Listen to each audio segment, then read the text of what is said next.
Chapter 1851. When Junwei brought up the matter of his bloodline, Xiao Chen replied honestly. Junwei smiled and asked, "How do you feel?"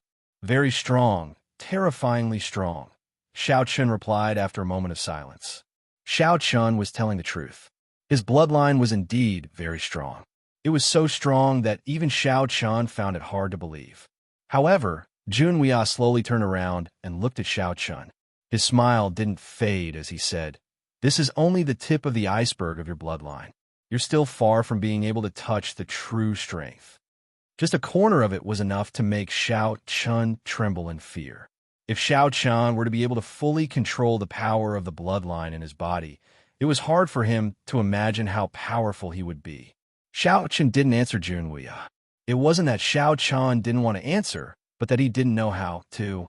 Xiao Chen knew nothing about his bloodline, so he naturally couldn't answer Junwei. Junwei didn't mind Xiao Chen's silence. A complicated look flashed through his eyes as he said blankly, "You'll slowly understand and control your bloodline in the future. All you need to know is that the person who gave you your bloodline is called the Heaven-Breaking Sword Sovereign."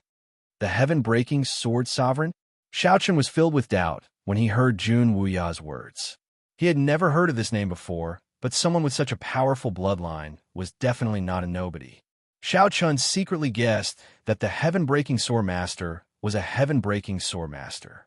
Xiao Chen even wondered if the Heaven-Breaking Sword Master was some kind of immortal Emperor Realm Almighty who had been living in seclusion. He felt that he had already thought very highly of the Heaven-Breaking Sword Sovereign.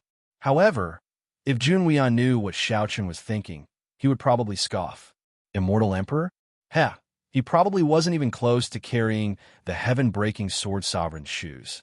Of course, Xiao Chen couldn't be blamed. After all, in the world Xiao Chen had come into contact with, being able to guess the level of Immortal Emperor was already the limit. Even Xiao Chen himself didn't know what it was, so how could he guess?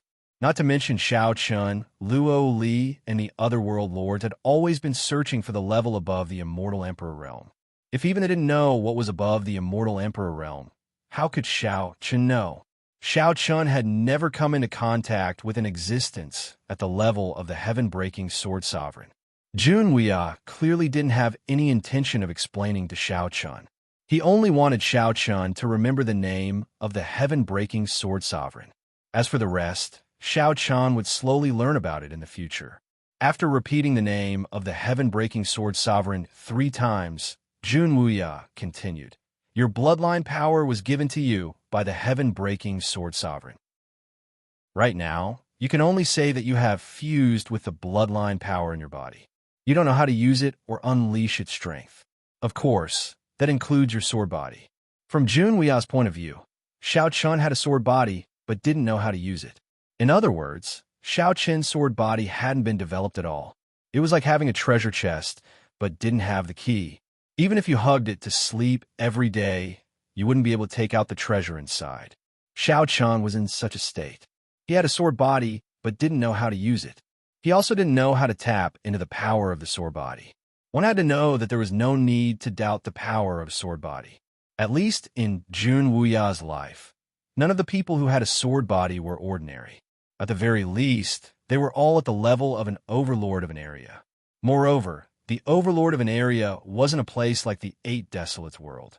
If it was an overlord of an area in the Great Thousand world, the amount of power it contained was far beyond what Xiao Chen could imagine.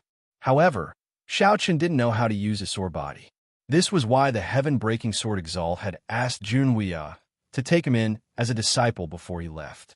This was because even though Xiao Chen possessed the bloodline of the Heaven-Breaking Sword Exalt and had a sword body, it wasn't impossible for him to achieve anything without someone to guide him. It was just that it would take far too long. If he had to fumble around on his own, he wouldn't be able to avoid taking detours. On the other hand, if someone could point out the correct path for Xiao Chen would be able to take fewer detours and progress much faster. The Heaven-Breaking Sword Exalt truly treated Xiao Chen as his successor. Although Xiao Chen had never met the Heaven-Breaking Sword Exalt, it was undeniable that the Heaven-Breaking Sword Exalt had opened a door to a whole new world for Xiao Chen. Unfortunately, Xiao Chen had no idea what Junwei was talking about. He didn't know how to respond. However, Junwei clearly didn't expect Xiao Chun to understand too much right now. In any case, Xiao Chun would naturally have the opportunity to understand everything in the future. After a moment of silence, Junwei finally looked at Xiao Chun and said, I promised the heaven-breaking sword Exalt to take you in as a disciple, but I'm used to living a carefree life. I can't stay by your side forever. 10 years. I'll only teach you for 10 years. After 10 years, I'll leave. How much you learn by then will be up to you. Junwei didn't beat around the bush. He didn't reject the heaven-breaking sword Exalt's request either. Even though the heaven-breaking sword Exalt had already left, Junwei still kept his promise and agreed to teach Xiao Chun for 10 years. 10 years seemed like a very short period of time, but if the other people in the Great Thousand World knew about this, they would probably be shocked. Who was Junwei? He was the #1 powerhouse in the Great Thousand World. His strength was above the heaven-breaking sword Exalt. Junwei had a few disciples in the past, but they were all in-name disciples. The longest time they stayed by Junwei's side was no more than a year. What could a martialist do in a year? Even so, Junwei's disciples had already grown into overlords of the Great Thousand World. Furthermore, every one of them said that their current achievements were all thanks to their master, Junwei. Junwei was willing to stay for 10 years for Xiao Chun. If his disciples knew about this, they would be envious of him. Unfortunately, Xiao Chun knew nothing about this. Looking at Junwei, Xiao Chun guessed that he was an almighty immortal emperor. Although there were still many doubts in his heart, Xiao Chun was still hesitant. Of course, this hesitation came from Long Qing, Xin Yuanling, and the others. However, Junwei didn't seem to care about this at all. Perform the formalities of a disciple. From now on, you'll be my only inner disciple. Begging for your collection, begging for monthly votes, begging for recommendation. Chapter 1852. Junwei didn't notice the change in Xiao Chun's expression. Perhaps in Junwei's opinion, anyone would be overjoyed that he wanted to take in a disciple. However, Junwei seemed to have overlooked a problem.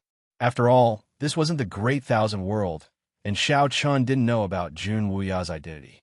In Xiao Chun's opinion, Junwei was at most an almighty immortal emperor. To be honest, almighty immortal emperors weren't very attractive to Xiao Chun. After all, Xiao Chun was heir of the 7th realm of the Hachibara Senkai and had come into contact with many almighty immortal emperors. Therefore, Xiao Chun didn't think that being accepted as a disciple by an almighty immortal emperor was something worth getting excited about. The two of them had different thoughts. Xiao Chun was worried about Long Qing, Xin Yuanling, and the others. However, if Xiao Chun knew about Junwei's true identity, who knew what Xiao Chun would think? In any case, if other people in the Great Thousand World found out about this, it would definitely cause a huge uproar. After all, there were many geniuses in the Great Thousand World who wanted to become Junwei's disciple. Unfortunately, Junwei had never officially accepted a disciple. Those who were fortunate enough to cultivate with Junwei only dared to say that they were his unofficial disciples. They never dared to say that they were Junwei's official disciples. On the other hand, it was Junwei who took the initiative to ask Xiao Chun. The difference in treatment was like heaven and earth. Of course, the reason Junwei accepted Xiao Chun as a disciple was because of the heaven-breaking sword sovereign's dying request. It could be said that Xiao Chun had picked up a great bargain. Unfortunately, Xiao Chun didn't know what this bargain meant. After pondering for a moment, Xiao Chun hesitated for a while before he finally said, "Senior, I don't have one yet." Although Xiao Chun knew that Junwei had saved his life, he didn't have any intention of becoming a disciple of Junwei. What Xiao Chun wanted the most right now was to return to the First Wilderness and ensure the safety of Long Qing and Xin Yuanling. Xiao Chun's rejection. Upon hearing Xiao Chun's words, Junwei couldn't help but be stunned. However, Junwei soon realized that this wasn't the Great Thousand World, and he finally realized that this wasn't the Great Thousand World. And Xiao Chun didn't know his identity, so it was normal for him to make this choice. Zhao's choice. An amused smile flashed in his eyes. To be honest, This was the first time Jun Wuya had encountered such a situation. Upon seeing the hesitant and embarrassed Xiao Chun, Jun Wuya chuckled. Kid, tell me what you're worried about.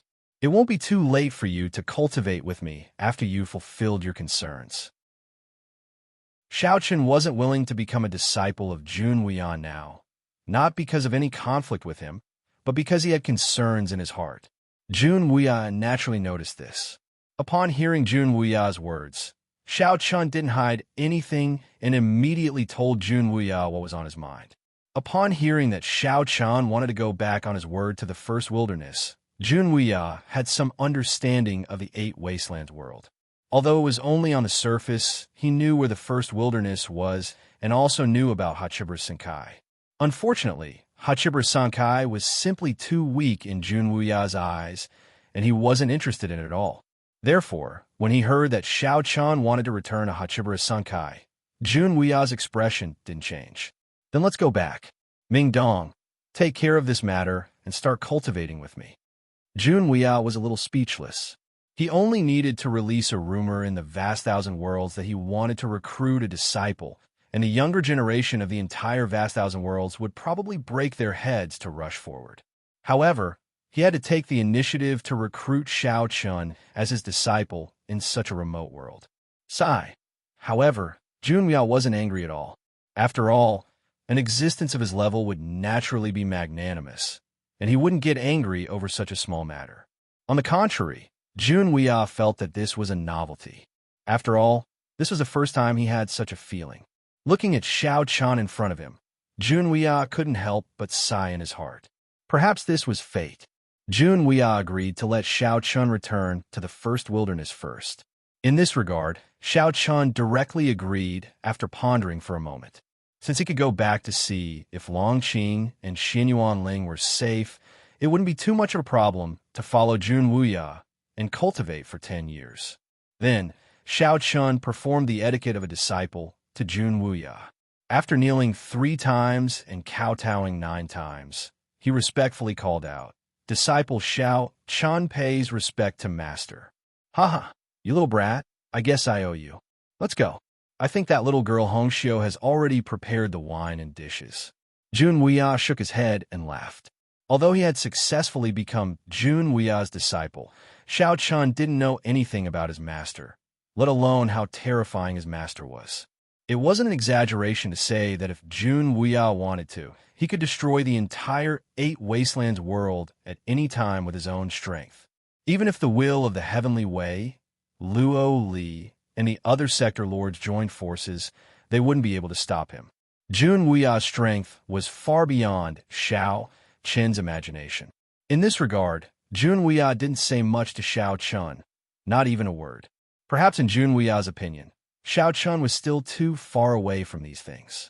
It was useless to tell him, and it would be easy for Xiao Chun to bite off more than he could chew.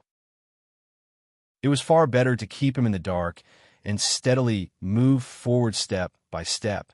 The two of them returned to the bamboo house one after the other.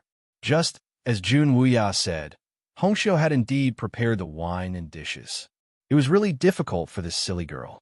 Previously, when she was in Hachibu's Senkai, she had never personally prepared wine and dishes for anyone.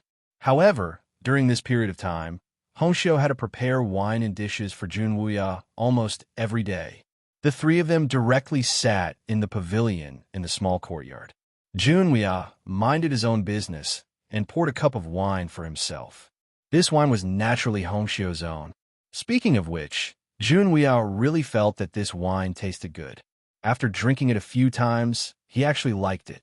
Although this wine was undoubtedly trash in Jun Wuya's eyes and didn't help his cultivation at all, the taste was really good. Drinking a few cups when he was bored was a good pastime. If Xiao Chun knew about Jun Wuya's thoughts, Xiao Chun would definitely refute it. What a joke.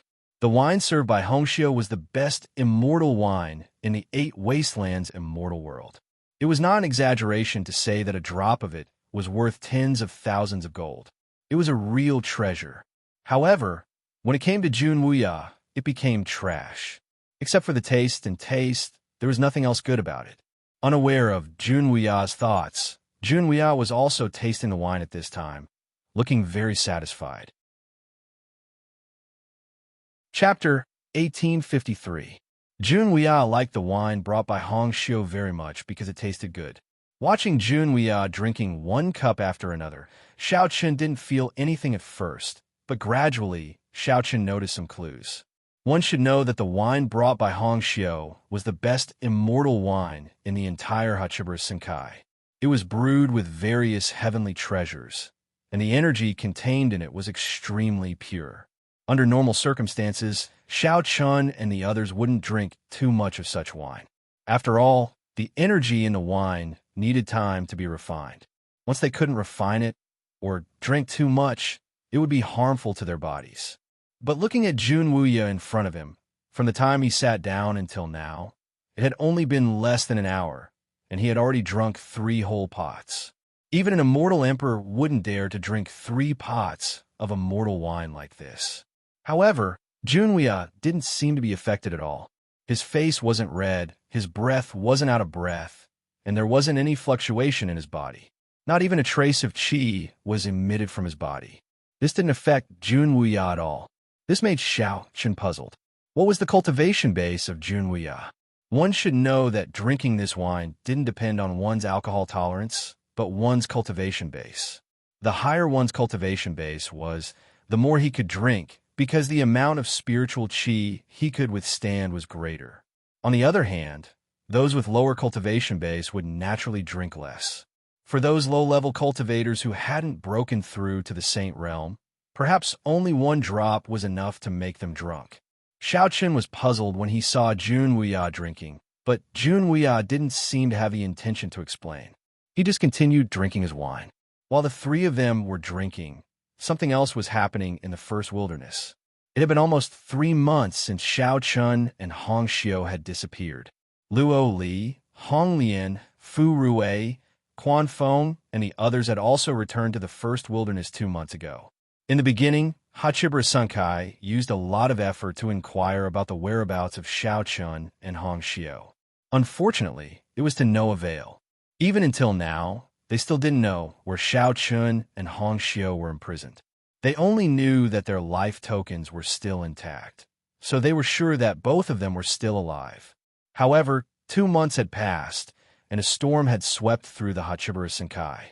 The entire Hachibara Senkai had undergone a great change. It might be an exaggeration to say that it was a great change, because in the eyes of the sector lords, it wasn't a big deal. However, if Xiao Chen knew about this, he would be furious. This was because Wine Taoist, Long Qing, Xin Yuan Ling, and Luan Luan were all imprisoned in Hachibara Senkai's celestial prison. As for why the 4 of them were imprisoned, it was needless to say that the culprit was Mu Fan. He returned to the 8 Wastelands world before Guan Hong and the others. After Guan Hong and the others returned, Mu Fan found out that Xiao Chun had stayed behind alone. He quickly took the opportunity to make things difficult for Xin Yuan Ling and Long Qing. All along, Luo Li and Hong Lian thought that someone had deliberately leaked information to the 8 Wastelands. In other words, there was a mole among the people who had gone to the second wilderness. After finding out about Luo Li and Hong Lian's suspicions, Mu Fan was extremely vicious. He immediately threw the blame to Xin Yuan Ling and Long Qing. He insisted that Xin Yuan Ling and Long Qing had betrayed everyone, that they were spies sent by the 8 Wastelands, and that they had presented a lot of evidence. Of course, these so-called evidence were all forged by Mu Fan. However, in the face of Mu Fan's forgery, there were some things that Xin Yuan Ling and Long Qing couldn't explain clearly. For example, their identities in Hachibara Senkai. The 2 of them were originally from the 8 Wastelands, and they had once fought against the Hachibara Senkai. Many people knew this, and this time, the 2 of them suddenly appeared in the Hachibara Senkai. Previously, because of Xiao Chen's presence, no one dared to suspect the 2 of them. However, now that Xiao Chen was no longer around, some people with ulterior motives, or those who didn't mind watching the show, naturally didn't suspect anything. Their identities were already a little awkward. In addition, without Xiao Chen's testimony, and with Mu Fan's strong targeting, Xin Yuan Ling and Long Qing were quickly imprisoned in the celestial prison. A few days later, the Wine Taoist and Luan Luan were also sent to the celestial prison by Mu Fan. It was obvious that he wanted to kill the four of them. In this regard, Luo Li and Hong Lian came forward to stop him at first, but later on, for some reason, the two of them remained silent. Naturally, no one would speak up for the four of them. In fact, most people could guess why Luo Li and Hong Lian were silent. The main reason was because of Xiao Chun. Now that Xiao Chun had fallen into the hands of the Eight Wastelands, although he was not dead yet, it was very difficult to rescue Xiao Chun. Everyone knew this, and it could even be said that it was almost impossible. Since Xiao Chun was no longer around, why should the people around Xiao Chun offend Mu Fan for them? To put it bluntly, it was because Xiao Chun was no longer around. Luo Li and Hong Lian felt that it was not worth offending Mu Fan for Long Qing, Xin Yuanling, and the other three. In addition, there might be something between the realm lords that no one knew about. Therefore, Luo Li and Hong Lian chose to remain silent, which basically meant that they tacitly agreed with Mu Fan's actions. When the tree falls, the monkeys scatter. For Long Qing and the others, Xiao Chun was the tree that supported them. Now that this tree had fallen, they naturally dared to speak up in the face of Mu Fan's attack. It was a little desolate, but this was human nature. It was cruel but true. As someone once said to Xiao Chun, a living genius was a genius, but a dead genius was just a pile of yellow soil. In the first wilderness, Mu Fan was currently sitting in the cave that he had obtained. A young genius of the first wilderness said respectfully to Mu Fan, "Senior brother, everything has been arranged. But if we do this, isn't a little, you have to dig up the roots when you cut the weeds. Go, do it as soon as possible. I don't want to see those four people again."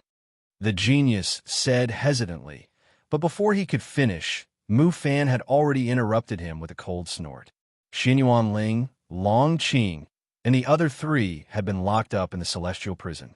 However, this was obviously not Mu Fan's ultimate goal. Mu Fan's ultimate goal was to kill Long Qing, Xin Yuanling, and the other three. Only when the four of them were dead would Mu Fan be at ease. As for Xiao Chun, Mu Fan didn't think that he could escape from the hands of the Eight Wastelands. Perhaps Xiao Chun was currently suffering from inhumane torture, begging for collection, begging for monthly votes, begging for recommendations. Chapter 1854. Mu Fan's eyes were filled with endless murderous intent.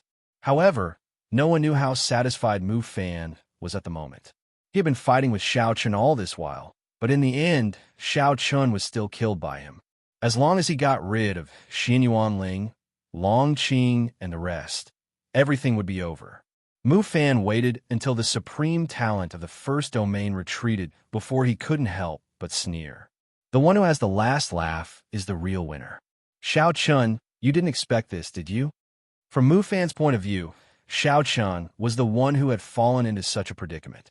If Xiao Chun had not insisted on staying behind to save Hongxiu, he could have successfully escaped with Guan Hong and the others. Unfortunately, Xiao Chun was foolish enough to stay behind and seek his own death for the sake of some so-called friendship.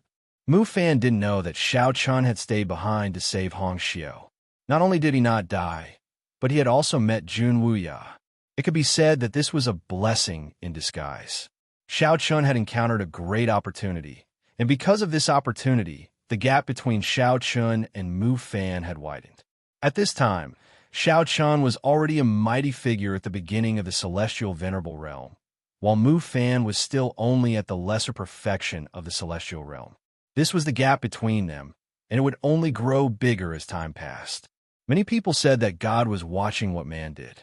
Karma was something that no one could say for sure. Who dared to say that karma didn't exist in this world? What you sowed would naturally be what you reaped. Xiao Chun had gained a blessing in disguise, but Mu Fan was still feeling complacent. Mu Fan had already decided to kill Long Qing, Xin Yuanling, and the rest. At the same time, in the celestial prison of Hachibara Senkai, Xin Yuanling, Long Qing, Wine Taoist, and Luan Luan were imprisoned in separate light cells. The black pillar of light descended from the sky, forming a unique cage. It was impossible for anyone who was enveloped by the black pillar of light to escape. Long Qing, Xin Yuan Ling, and the Wine Taoists were fine, but Luan Luan was scared out of her wits. Although Luan Luan had existed for an unknown number of years, at the end of the day, Luan Luan's consciousness was still that of a 4 or 5-year-old child. At this moment, being locked up alone in a dark cage, Luan Luan seemed to have returned to the time before she met Xiao Chun. She was hugging her legs tightly in a corner. Her intelligent large eyes were filled with fear as she constantly, softly muttered to herself, "Daddy, when are you coming to save Luan Luan? Luan Luan doesn't like this place." Xiao Chen's sudden disappearance and sudden imprisonment made Luan Luan very scared.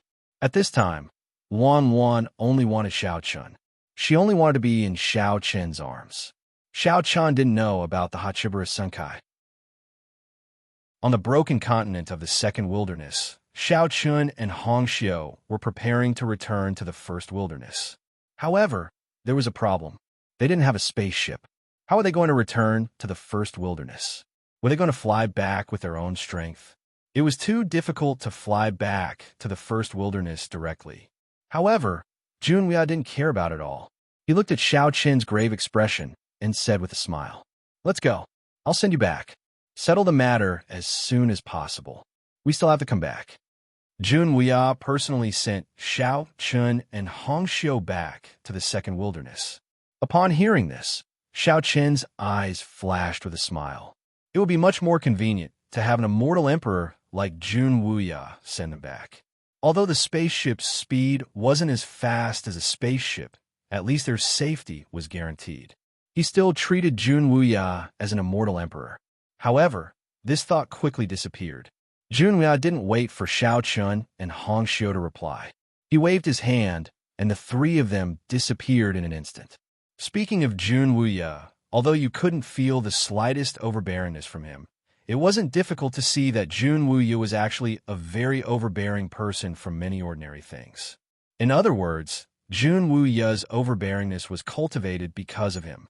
He rarely cared about other people's feelings. At the same time, no matter what he said, he would completely not give others a chance to refute. Just like now, when Junwei said he would send Xiao Chun and Hong Xiu back to the First Wilderness, he didn't even dare to ask them if they were willing or if they had any other questions. Junwei directly took them away.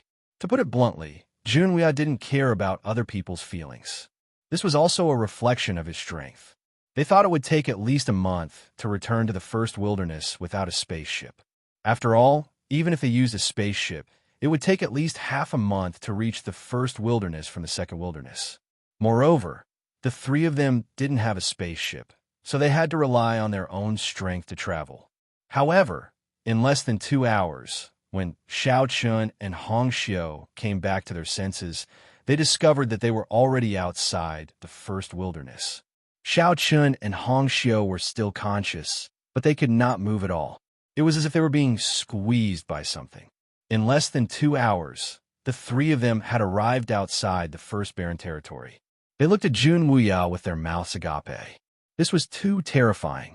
In less than 2 hours, immortal emperors definitely didn't have such strength. For the first time, Xiao Chun had doubts about Junwei's cultivation base. However, Junwei didn't seem to mind. He chuckled softly and said, "Go ahead. Finish your business as soon as possible." For the first time, he had doubts about Junwei. However, Junwei didn't give Xiao Chun an answer. As soon as his voice fell, Junwei disappeared into thin air. Although Xiao Chun was puzzled, he couldn't do anything about it. After a moment of silence, Xiao Chun flew towards the First Wilderness with Hong Xiu. The entrance to the First Wilderness was naturally guarded by the experts of the Hachiburas Senkai. When the immortal venerable in charge of guarding the entrance saw Xiao Chun and Hong Xiu, his expression changed instantly. He naturally knew about the internal changes of the Hachiburas Senkai. He also knew that it was a battle between Mu Fan and Xiao Chun. He thought that Xiao Chun wouldn't be able to come back. Who would have thought that Xiao Chun would actually come back? Xiao Chen's eyes flashed when he saw the immortal venerable's expression. He landed in front of the immortal venerable. Before the immortal venerable could speak, Shao Chun spoke first. What happened? The immortal venerable's eyes flashed with panic when he saw Shao Chun. Obviously, something had happened, and it must have something to do with him. That was why Shao Chun questioned him directly. Chapter 1855. After being missing for several months, Shao Chun had finally returned. However, after returning to the first wilderness, Shao Chun was not happy at all. On the contrary, he heard some unimaginable news. Long Qing, Xin Yuan Ling, and the other three had been locked up in the celestial prison. Upon hearing that the four of them had been locked up in the celestial prison, Shao Chun's eyes flashed coldly. He looked at the immortal venerable and said coldly, "What else do you know? Tell me everything." Upon hearing Shao Chun's words, the immortal venerable stammered. Shao Chun basically understood the whole story from the immortal venerable. It turned out that it was all Mu Fan's doing. After Guan Hong and the others had returned, Mu Fan had framed Long Qing and Xin Yuan Ling as spies from the Eight Wilderness. As Mu Fan was the Hachibara Senkai's heir apparent and Shao Chun had gone missing, no one in the entire Hachibara Senkai stood up for Long Qing and Xin Yuan Ling. Indeed, the tea had cooled down after Shao Chun was gone. No one was willing to offend Mu Fan for Long Qing and Xin Yuan Ling. Even the two sector lords, Luo Li and Hong Lian, remained silent. In the end, Mu Fan successfully locked up Long Qing, Xin Yuan Ling, and the other three in the celestial prison. A flame of anger burned in Shao Chun's heart. It was Mu Fan again. Of course, in addition to anger, there was also a strong sense of disappointment in Shao Chun's heart. Shao Chun had many friends in the Hachibara Senkai, but at this time, no one stood up for Long Qing and Xin Yuan Ling. If only one of the other heirs of Kunlun had stood up for Long Qing and Xin Yuan Ling, perhaps Mu Fan would not have been able to lock up the four of them in the celestial prison so easily. Everyone wanted to play it safe. Everyone wanted to calculate the gains and losses. Perhaps in their eyes, all of this was not worth it. After all, Shao Chun had gone missing, and Mu Fan had become the only person who could refine the will of the heavenly way. His status had risen again. Perhaps this was the reason why Luo Li and Hong Lian had chosen to remain silent. However, if everyone wanted to please Mu Fan, why did they have to exchange their elder brother and sister's lives? The immortal venerable's eyes were filled with coldness. Sensing Shao Chun's aura, he did not dare say a word. He did not know why, but after a few months, the pressure that Shao Chun gave him was extremely strong. Of course, the immortal venerable did not realize that Shao Chun's cultivation had reached the immortal venerable level. It was far from what he could compare to when he was in the immortal realm. Sensing the terrifying pressure from Shao Chun, Hong Xiu naturally felt the change in Shao Chun's aura. However, she stood firmly by Shao Chun's side. She did not say anything, nor did she try to persuade him. In her heart, no matter what happened to Shao Chun, she was willing to stay by Shao Chun's side. A cold light flashed in Shao Chun's blood-red eyes. After a while, he said coldly, "Let's go." Then, Shao Chun brought Hong Xiu, and the two of them went straight to the immortal realm. A long time after Shao Chun and Hong Xiu left, the immortal venerable slowly regained his senses. He then immediately sent a message to the sector lords about Shao Chun's return. There was still some distance from the entrance of the first wilderness to the immortal realm. Therefore, before Shao Chun and Hong Xiu arrived, the ancestral sector lord of Hachibara Senkai had already received the news. Shao Chun and Hong Xiu were fine, and they had successfully returned to the Hachibara Senkai. This was definitely a joyous news, but at this moment, the sector lords were not happy at all. The reason was simple. Because of the Long Qing, Xin Yuan Ling, and the other three had been locked up in the celestial prison. Furthermore, during this period of time, it could be said that the various sector lords had completely allowed Mu Fan to suppress Shao Chun. Not a single one of them stepped forward to speak up for Shao Chun. As such, when Shao Chun returned, one could imagine how angry he would be when he found out about this matter. In the main hall of the seventh realm, Luo Li sat on the main seat with a complicated expression. Below him, Li Qiu also had a complicated expression. He sighed softly and said, "Sector Lord, Xiao Chun has returned." "Yes, but it has already happened," Luo Li said faintly. Xiao Chun had indeed returned, but it had indeed happened. There was no medicine for regret in this world, and it was impossible to turn back time. Therefore, what had happened, and no one could change it. Luo Li didn't know what Xiao Chun was feeling now, but based on his understanding of Xiao Chun, Long Qing, Xinyuan Ling, Wine Daoist, and Luan Luan were definitely the most important people to Xiao Chun. This time, the sector lords had allowed Mu Fan to deal with the four of them. When Xiao Chun found out, he would definitely be furious. There was no doubt about it. Luo Li didn't know how to face Xiao Chun, so he didn't know how to feel about Xiao Chun's return. Perhaps if this hadn't happened, Luo Li would have been very happy to hear that Xiao Chun had returned safely. But now, Luo Li knew that Xiao Chun's attitude towards the Hachibara Sankai had probably cracked. Luo Li and Hong Lian both had complicated feelings, but the other sector lords, such as Yixian and Qin Yun, were very curious about Xiao Chun's return. Previously, when Xiao Chun had stayed behind alone, everyone thought that Xiao Chun must have been captured alive by the Bahuang side. But now, Xiao Chun and Hong Xiu had actually returned safely. No one believed that the Bahuang side would take the initiative to release Xiao Chun and Hong Xiu. This was obviously impossible. Then, how did Xiao Chun and Hong Xiu return safely? Where did the two of them go in the past few months, and what did they experience? They were curious, but at the same time, many people felt that with Xiao Chun's return, Hachibara Sankai would probably not be peaceful again. In the second realm, in Guanhong's cave, after hearing the news of Xiao Chun's return, Guanhong sat in the pavilion in the courtyard and sighed softly as he muttered to himself. Brother Xiao Chun, he knew Xiao Chun's temperament. After learning that the four of them had been imprisoned in the celestial prison, Xiao Chun definitely wouldn't stop until he turned the world upside down. This was especially true for Mu Fan. It was as if Guanhong could already see Xiao Chun returning in a menacing manner. At the same time, Guanhong also knew that the fragile relationship between him and Xiao Chun, which had been built up with great difficulty, could be said to have been completely shattered because of this incident. Not only him, but Fu Rui, Quan Feng, Qiu Ru, Lu Xiao, and even Yi Xiao were probably no longer Xiao Chun's friends. At least, that was how Xiao Chun saw it. This was because none of them stood up for Long Qing and the other three in this matter and allowed Mu Fan to imprison the four of them in the celestial prison. Please collect, please vote, please recommend. Chapter 1856. Guanhong knew that the relationship between the heirs of Kunlun Field and Xiao Chun would probably end here. From now on, they would probably be strangers. But what could he do about it? Everything was their own choice.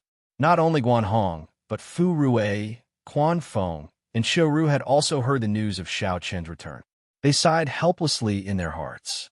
While Guanhong and the others were sighing, 5 heavens prides from the first realm arrived at the entrance of the celestial prison. Mu Fan had asked them to come. They only had one purpose, and that was to kill Long Qing, Xinyuan Ling, and the other 3. They had already arranged everything, so the immortal venerable guarding the celestial prison did not stop them. He immediately let them into the celestial prison.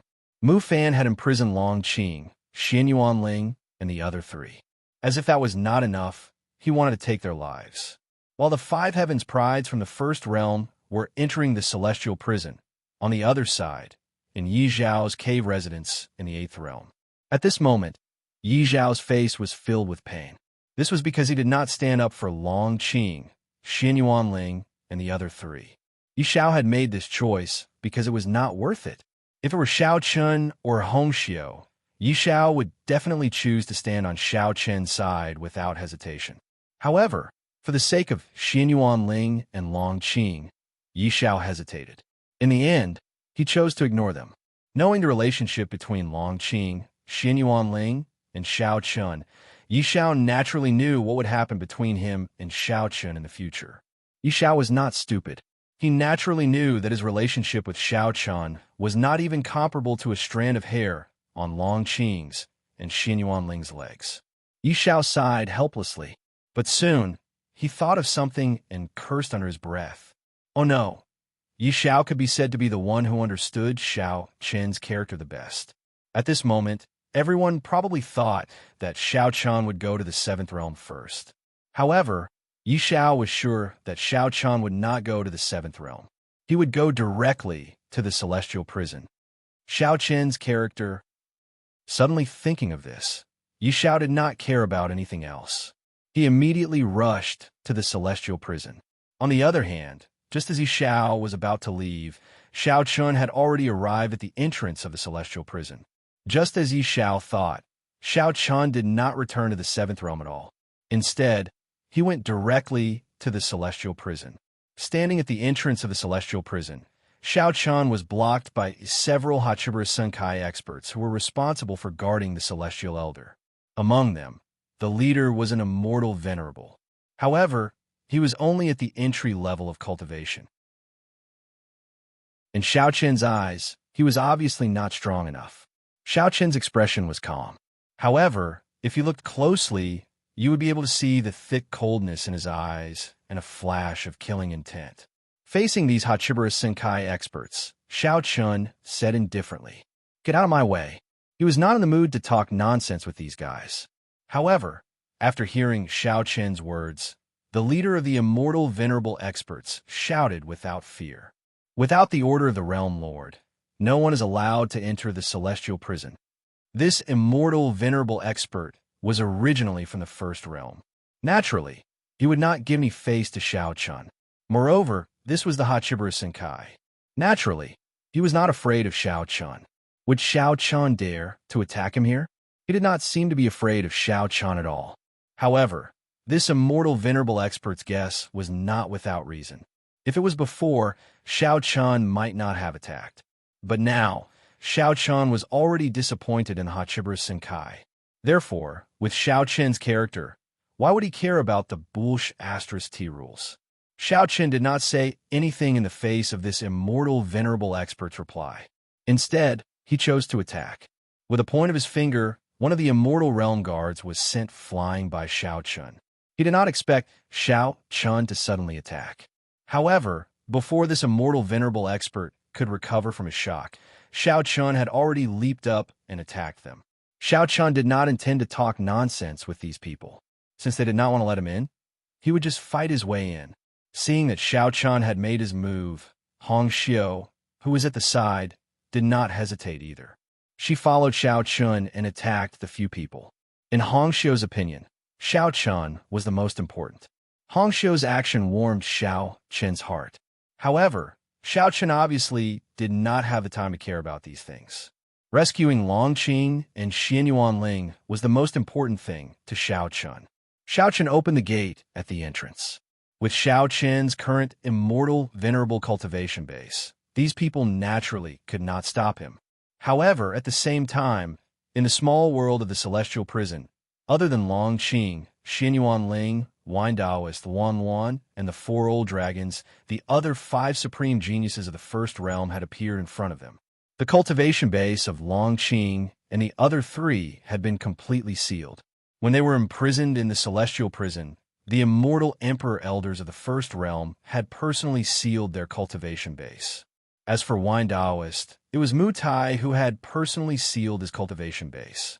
Seeing the appearance of these 5 supreme geniuses of the first realm, Xianyuan Ling remained calm and said indifferently, "What's wrong, Mu Fan? Do you still think it's not enough? Do you want to kill us?" Xianyuan Ling was keenly aware of the murderous intent flashing in the eyes of the 5 supreme geniuses. Upon hearing this, the 5 supreme geniuses of the first realm did not conceal their intentions. Anyway, in their opinion, Xianyuan Ling and the other 3 were already about to die. The leader of the group smiled coldly and nodded indifferently. "That's right. Senior brother Mu Fan said that we must remove the roots when we cut the weeds. It's not a good thing for you to be alive." "Huh?" Xianyuan Ling burst into laughter upon hearing the leader's answer.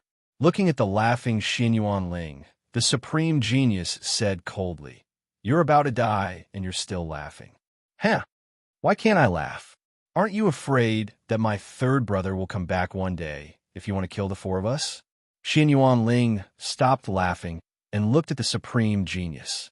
Upon hearing Xiao Chen's name, the supreme genius was obviously taken aback. Xiao Chen was definitely not someone to be trifled with. Moreover, this guy was even crazier than Mu Fan. There was an instinctive fear in his heart, but he quickly regained his senses and pretended to be calm. It's still uncertain whether Xiao Chen will come back or not. Even if he comes back, so what?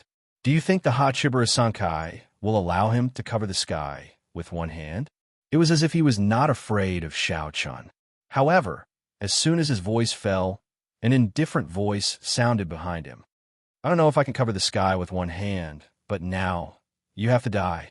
Begging for collection, begging for monthly votes, begging for recommendations. Chapter 1857. Xiao Chen, Hong Xiao, and the severely injured celestial venerable appear behind him. Then Xiao Chen, Hong Xiao, and the severely injured celestial venerable appear behind him. Xiao Chen's sudden appearance stunned Xin Yuanling, but soon his eyes were filled with ecstasy. It's fine. Xiao Chen is fine. It's good that he's fine. It's good that he's fine. Seeing that Xiao Chen had returned safely, Xin Yuanling did not care about his own situation at all. He only felt that the big stone in his heart was finally lifted. Compared to Xin Yuanling's ecstasy, the reaction of the genius from the first realm was completely different. He slowly turned around, and when he saw Xiao Chen, he couldn't help but take a few steps back. At the same time, he looked as though he had seen a ghost. You, Xiao Chen, it's impossible. How can you be here? The genius was naturally afraid of Xiao Chen.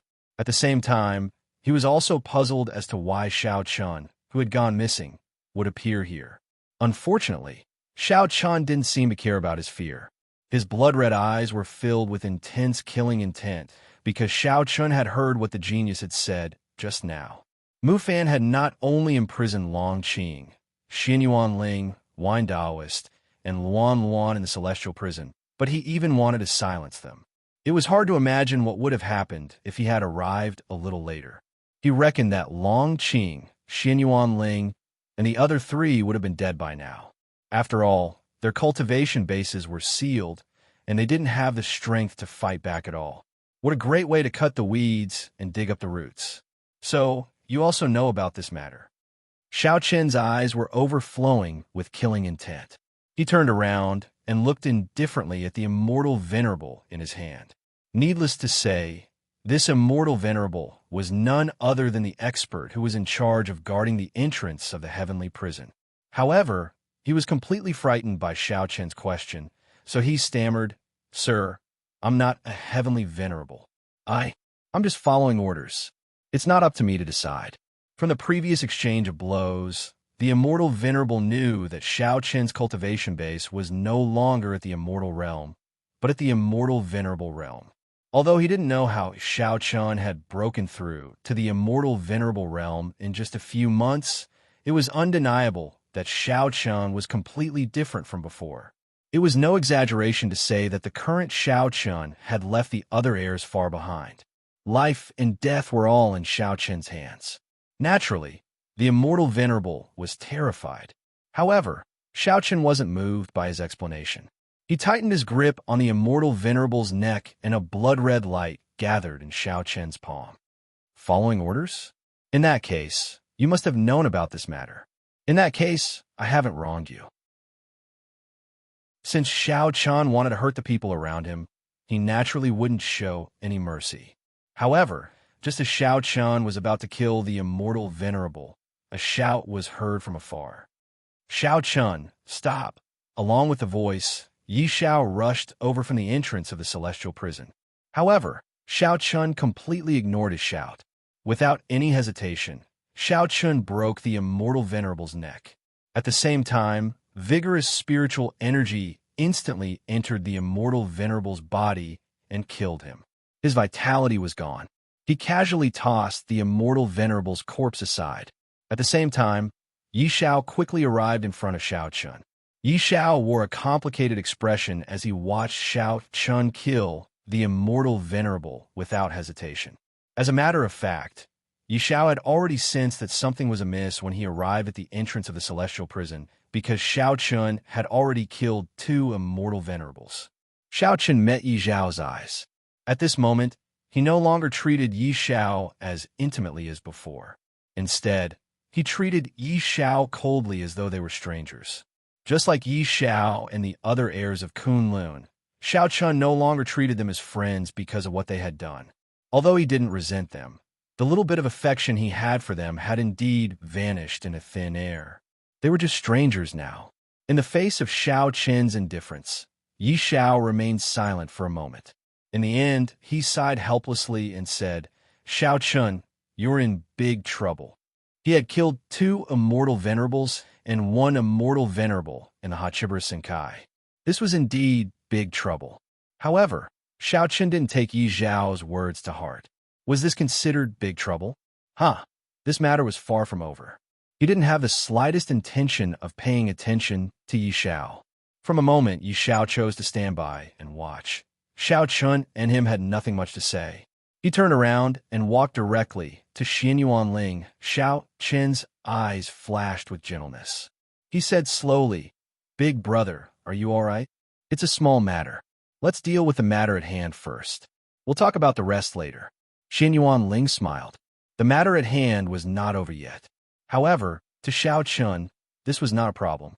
As long as Long Qing, Xianyuan Ling, and the other 3 were fine, he could deal with the rest. He released Long Qing, Wine Taoist, and Luan Luan from the cell one by one. When she saw Xiao Chun, Luan Luan naturally rushed into Xiao Chun's arms and cried pitifully. "Daddy, why are you so late?" Luan Luan was scared to death. The little girl had indeed suffered a lot during this period. Hearing this, Xiao Chun patted Luan Luan's back affectionately. After comforting her in a soft voice, he handed Luan Luan to Hong Xiao.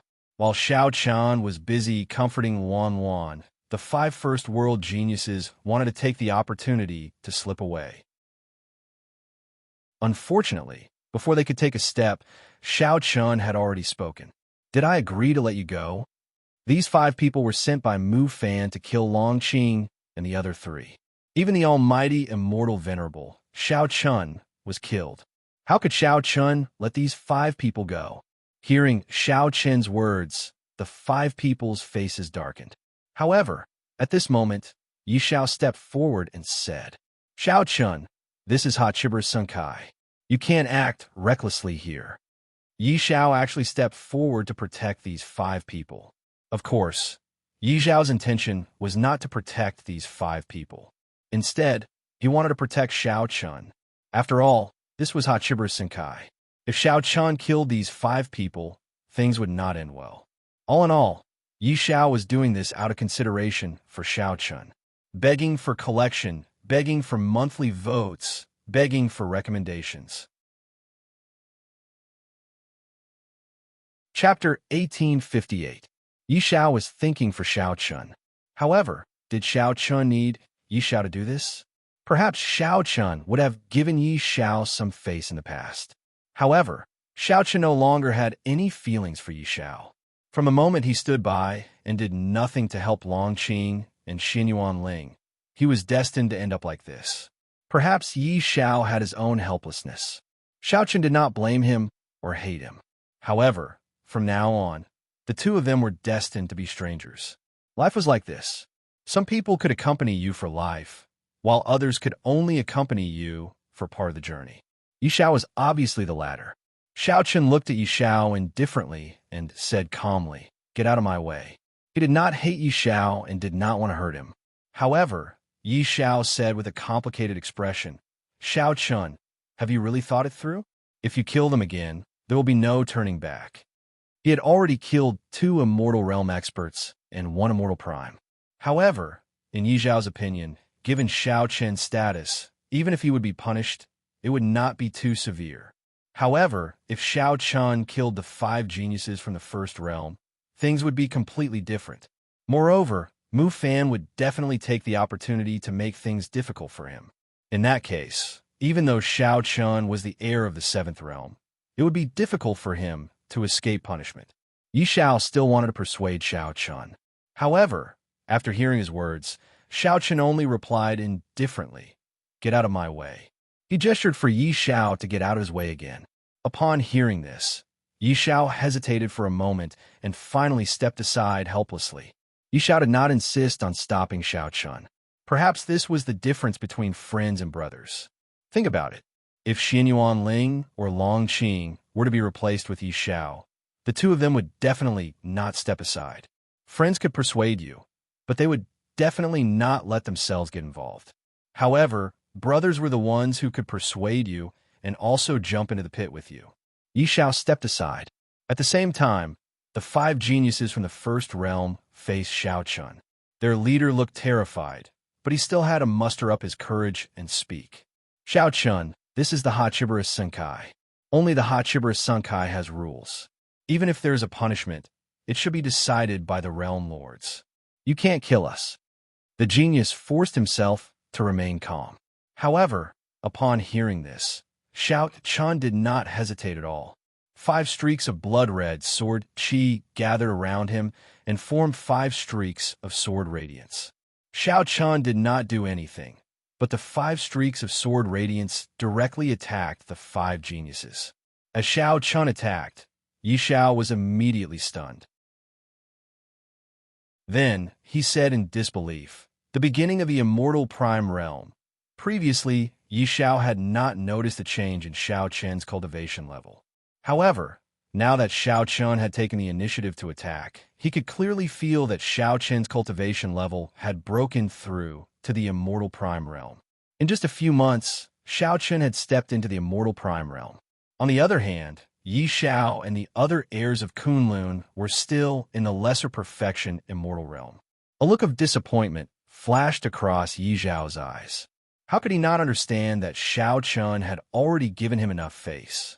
Perhaps it was because of their old friendship. Otherwise, with Xiao Chen's current strength, Yi Xiao would not be able to stop him if he wanted to kill them. He instantly became somewhat disappointed.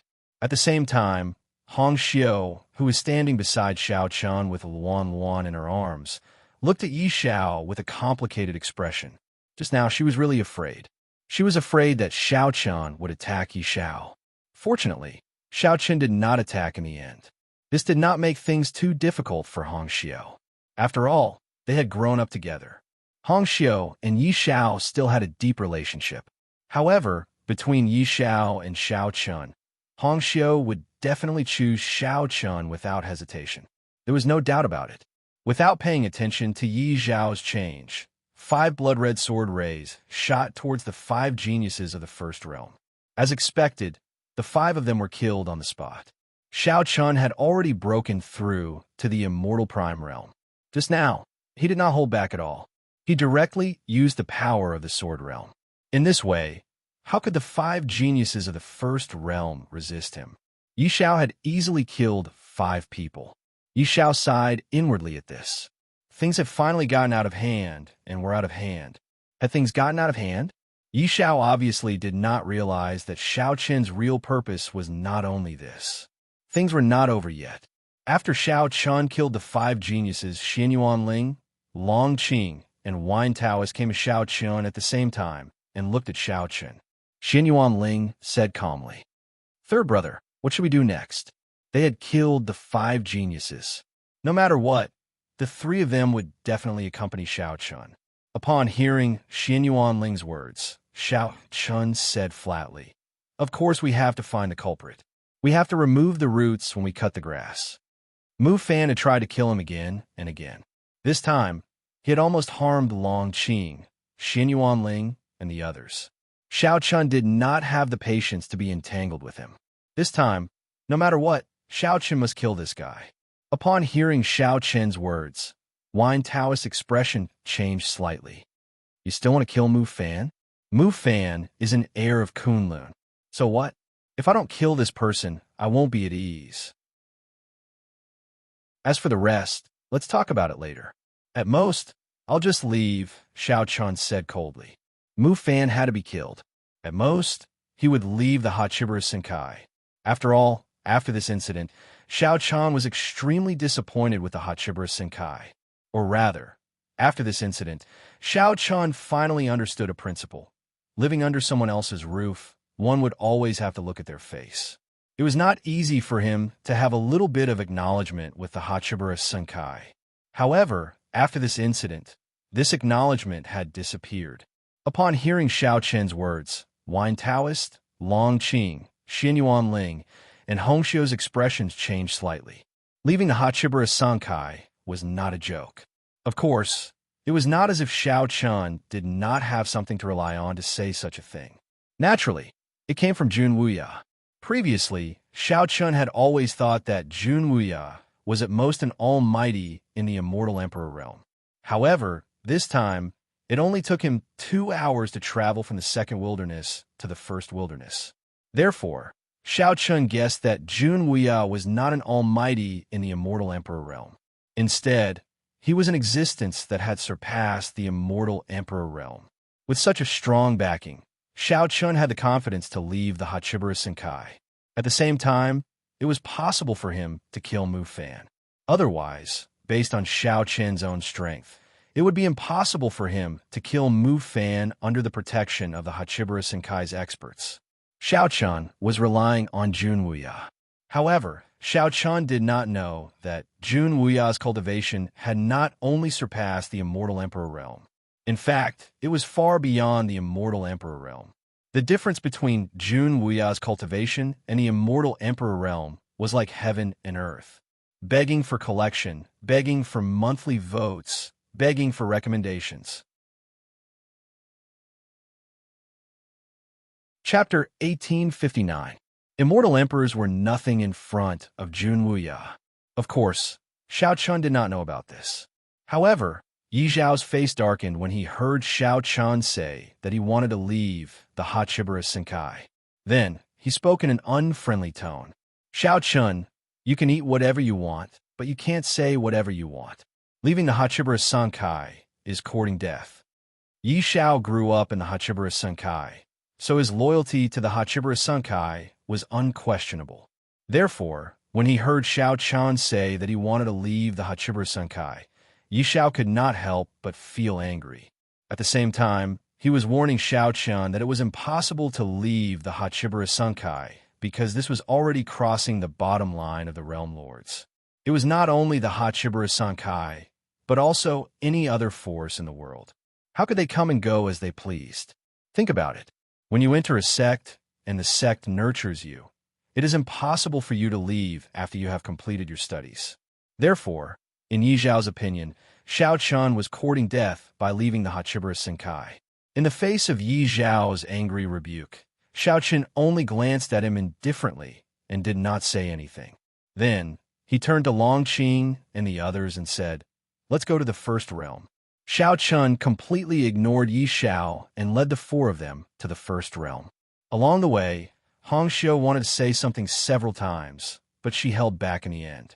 However, when Xiao Chun and the others were about to leave, Yi Zhao pulled Hongxiu back and said with a complicated expression, "Junior sister, if Xiao Chun insists, you should draw a clear line with him as soon as possible. Now that you have the heavenly immortal mansion, even without Xiao Chun, you don't have to fear Mu Fan." Why? Yi Zhao felt that Xiao Chun was really crazy. He was simply challenging the bottom line of the Hachibara Senkai. He was courting death. Therefore, in Yi Zhao's opinion, Hongxiu should not continue to follow Xiao Chun. Otherwise, she might be implicated by Xiao Chun. Unfortunately, after hearing Yi Zhao's words, Hongxiu interrupted coldly before he could finish his sentence. "Shut up, Yi Zhao. I will not leave Xiao Chun. If Xiao Chun really leaves the Hachibara Senkai, I will definitely follow him. Don't say anything else." Yi Zhao was a little selfish. Or rather, Xiao Chun's position in his heart was not important enough.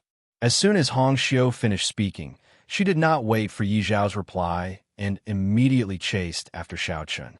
However, after taking 2 steps, Hongxiu paused for a moment and said without turning her head, "Yi Zhao, this time, all of you are wrong, including Mother. You should not have turned a blind eye to it." In Hongxiu's opinion, this time they were wrong. If Yi Zhao, Luo Li, and Hong Lian had stood up for Long Qing and Xinyuan Ling, the outcome would not have been like this. Unfortunately, they cared too much about gains and losses. They felt that offending Mu Fan for the sake of Long Qing, Xin Yuanling, and the other three was not worth it. After saying that, Hong Xiu did not stay any longer. She immediately chased after Xiao Chun and the group left the celestial prison together. Xiao Chun naturally saw Hong Xiu's and Yi Zhao's actions. However, Xiao Chun did not say anything. Or rather, Xiao Chun respected Hong Xiu's choice. He would not ask for anything just because he was the one who saved Hong Xiu. This was something that Xiao Chun would definitely not do. Even if Hong Xiu chose to stay in Hachibara Sankai and not leave with him, Xiao Chun would not say anything because it was her freedom. Of course, if Hong Xiu really chose to do so, after they rushed in, Xiao Chun and she would probably be strangers. After catching up to Xiao Chun, Hong Xiu was a little nervous and wanted to explain. Xiao Chun. She was afraid that Xiao Chun would misunderstand her. But in this regard, Xiao Chun smiled and said, I understand your intentions. Xiao Chun naturally understood Hong Xiu's intentions. Besides, Hong Xiu had also used her actions to show that she was willing to stay by Xiao Chun's side forever. Seeing that Xiao Chun didn't misunderstand her, Hong Xiu couldn't help but secretly heave a sigh of relief. At the same time, she revealed a smile on the corner of her mouth. Under Xiao Chun's lead, the group prepared to leave the celestial prison. At the same time, Jun Weia followed behind them unhurriedly. Let's put it this way. Ever since Xiao Chun entered the first wilderness, Jun Weia had been following behind Xiao Chun. However, just like in the second wilderness, no one noticed Jun Weia's presence. He simply stood there, but no one could see Jun Weia. Even Luo Li and the other sector lords couldn't sense Jun Weia's aura at all. Jun Weia naturally saw everything that Xiao Chun did as he followed Xiao Chun unhurriedly. When he heard that Xiao Chun would rather leave the Hachibara Sankai to kill Mu Fan, Jun Weia said with an amused smile, This little guy is treating me as his backer, but at least he's smart and not stubborn. Jun Weia knew clearly that Xiao Chun's confidence was due to him. At the same time, Jun Weia could also see that Xiao Chun might have guessed that his cultivation had surpassed the Immortal Emperor realm. Although he didn't know how strong Jun Weia was, he was definitely stronger than the Immortal Emperor realm. It was precisely because of this that Xiao Chun dared to kill people so unscrupulously. Jun Weia didn't dislike Xiao Chun's actions at all. On the contrary, he thought that Xiao Chun was a good kid who could be taught. It was important to know that using all the resources around one was not a bad thing. On the contrary, it was a good thing. On the contrary, those who didn't know how to use the resources around them and only knew how to charge forward blindly were the real idiots in Jun Weia's eyes. Fortunately, Xiao Chun wasn't such a person. Jun Weia's eyes were full of smiles as he followed Xiao Chun unhurriedly. He whispered to himself, Let me see how you're going to wreak havoc in the Heavenly Palace. In fact, for Xiao Chun and even the entire Hachibara Sankai, Jun Weia thought that it was just a small matter. But even so, it was still very interesting for Jun Weia, especially since Xiao Chun was his only disciple. Although Jun Weia didn't choose to be his disciple, it was fate. The master-disciple relationship between Jun Weia and Xiao Chun was undeniable. In that case, Jun Weia naturally had some expectations for his only disciple. After all, for so many years, Jun Weia had never accepted a real disciple. Xiao Chun was the first and the only one. It couldn't be more normal for him to have expectations. They arrived at the entrance of the celestial prison. When Xiao Chun and the others walked out of the entrance, they saw that there were already many Hachibara Sankai experts gathered around them. Among them, there were more than 30 Immortal Emperor Realm Elders, begging for collection, begging for monthly votes, begging for recommendation. Chapter 1860. When Xiao Chun and his group walked out of the celestial prison, they were already surrounded by hundreds of experts from Hachibara Sankai. Upon seeing Xiao Chun and his group, an Immortal Emperor Elder from the First Realm immediately shouted, Xiao Chun, do you know your crime? Crime? What crime have I committed? Xiao Chun replied without any change in his expression upon hearing this. Upon hearing Xiao Chen's words, the elder's face darkened and he scolded coldly. What crime? Xiao Chun, you have killed 2 immortal realm experts, an immortal venerable, and 5 young geniuses in a short period of time. Isn't that a crime? Huh, good. What a good crime. But let me ask you, have you ever treated me, Xiao Chun, as a fellow disciple?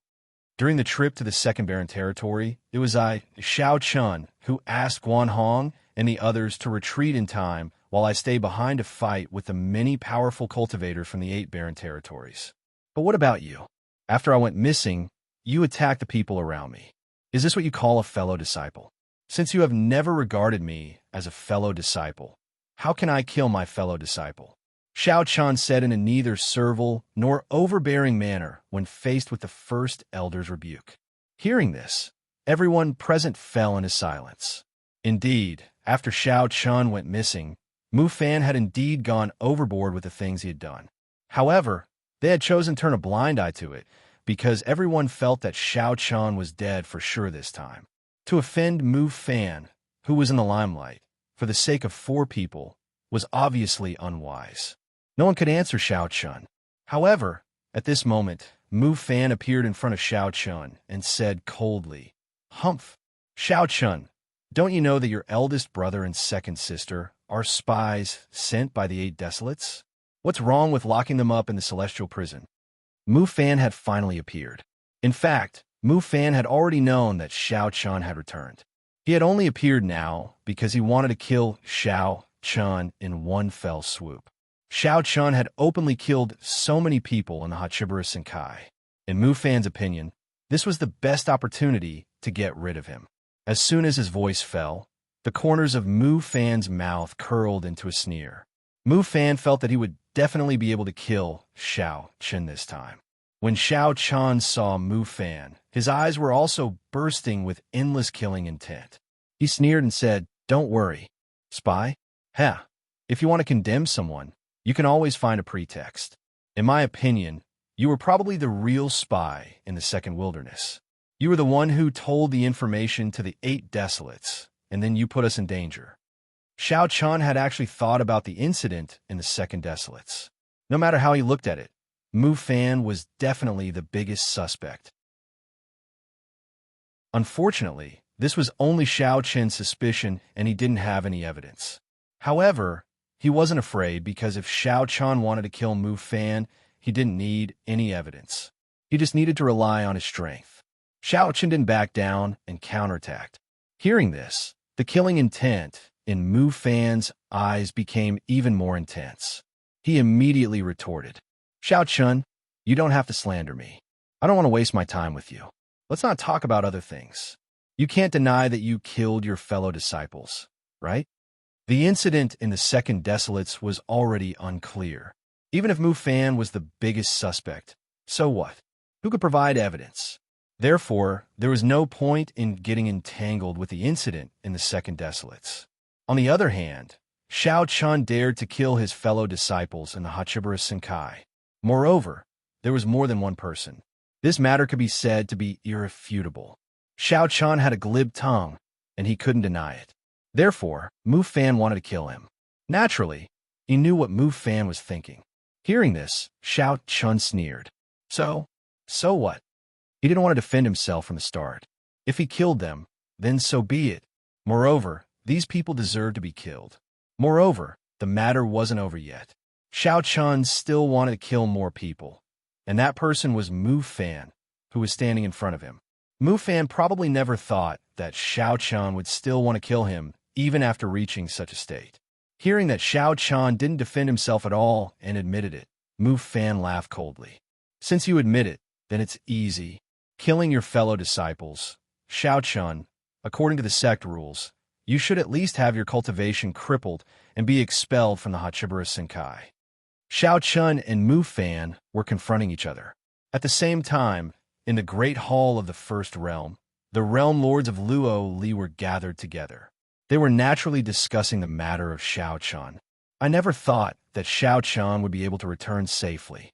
Could it be that he wasn't captured by the 8 Desolations? Yixian lightly said with a sigh. It was indeed unexpected that Xiao Chun would be able to return safely.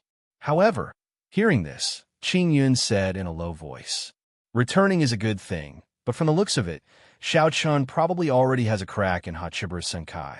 This is not easy to handle. Qing Yun's words were not false. With the current situation, anyone could tell that Xiao Chun already hated Hachiba Senkai. As a result, things would be difficult to handle. Yi Xian and Qing Yun spoke one after another. Hearing this, everyone fell into silence, especially Luo Li and Hong Lian. The two of them had complicated expressions on their faces. He wanted to protect Xiao Chun, but he had too many misgivings. Moreover, Xiao Chun was already hostile towards Hachiba Senkai. After protecting him, it was hard to guarantee that Xiao Chun wouldn't have second thoughts. This was not a good thing for Hachiba Senkai. All the realm lords were silent. In the end, it was Mu Tai who spoke. I suggest that we follow the rules of the sect. After all, everyone understands Xiao Chen's situation. What do you all think? Mu Tai's suggestion to follow the rules of the sect was undoubtedly to kill Xiao Chun. At the very least, he wanted to cripple Xiao Chen's cultivation. The reason why Mu Tai said this was because Xiao Chun already hated Hachiba Senkai, and since he was no longer on the same side as Hachiba Senkai, then he couldn't stay any longer. No matter how talented Xiao Chun was, even if Xiao Chun could refine the will of the heavenly way, he couldn't stay any longer. The Hachiba Senkai would always be ranked first in the hearts of the realm lords. This was certain. As for this matter, how could they say for sure whether the realm lords were right or wrong? Even if they took 10,000 steps back, even if the realm lords really left, even if Mu Fan was targeting Xiao Chun, so what? Could it be that you still expect the realm lords to apologize to Xiao Chun? This was obviously impossible. So, since I can't use it, I'll just destroy it. This was Mu Tai's idea. It was very simple, but very practical. Please collect, please vote, please recommend. Chapter 1861. Mu Tai said. Upon hearing this, Luo Li and Hong Lian had a strange look in their eyes. As for the other sector lords, after a short moment of silence, they nodded in agreement. I agree with Mu Tai. I agree too. The sector lords nodded in agreement. In fact, this was not a difficult decision. Previously, the sector lords felt that there was no hope for Xiao Chun and Hong Xiao. Hence, they shifted their focus to Mu Fan. As for Mu Fan's actions during this period of time, the sector lords had adopted a conniving attitude. Since it had already happened, regardless of whether it was right or wrong, and regardless of whether they regretted it or not, it was impossible to undo it. At least, Xiao Chun and Hachiba Senkai had definitely developed a misunderstanding. Since that was the case, they could only continue down this path to the end. None of the sector lords were indecisive people. Once they made their decision, they quickly reached a consensus. Other than Luo Li and Hong Xiao, the rest of the sector lords agreed with Mu Tai's suggestion. Xiao Chun was going to be severely punished. However, the sixth realm lord, Zhuo Ting, slowly said, Xiao Chun can be severely punished. However, I feel that we can punish Hong Xiao slightly. Xiao Chun might not be able to stay alive, but Hong Xiao could be spared because of her identity and the fact that she had formed the heavenly immortal residence. After hearing Zhuo Ting's words, Hong Lian's expression turned slightly better. Compared to Xiao Chun, Hong Lian was naturally more concerned about Hong Xiao. After hearing Zhuo Ting's words, Hong Lian naturally did not have any objections. The sector lords had made their decision. At the same time, outside the celestial prison, Xiao Chun and Mu Fan were still facing each other without giving in. Mu Fan wanted to use this opportunity to kill Xiao Chun. However, Xiao Chun was also determined to kill Mu Fan. Neither of them gave in. However, the sector lords had not spoken yet. Hence, it was impossible for Mu Fan to use this opportunity to kill Xiao Chun. Without the approval of the heirs of Kunlun, it was obviously impossible for Mu Fan to convict Xiao Chun. The Hachiba Senkai experts present would also not listen to Mu Fan's order to kill Xiao Chun unless the sector lords ordered it. Just as the two of them were in a stalemate, Just as everyone was curious about how the sector lords would deal with Shao Chun, Mu Tai's indifferent voice suddenly came from the sky. Let's go. Shao Chun, you wantonly killed your fellow disciples. Your crime is punishable by death. According to the rules of the sect, you should be executed immediately. However, on account of your previous contributions to the Hachibara Sankai, you will be spared. You will be crippled of your cultivation and expelled from the Hachibara Sankai. The result that everyone had been waiting for finally came. Following Mu Tai's words, everyone present had different expressions on their faces. A cold smile flashed across Mu Fan's face, crippling of his cultivation and expelling him from the Hachibara Sankai.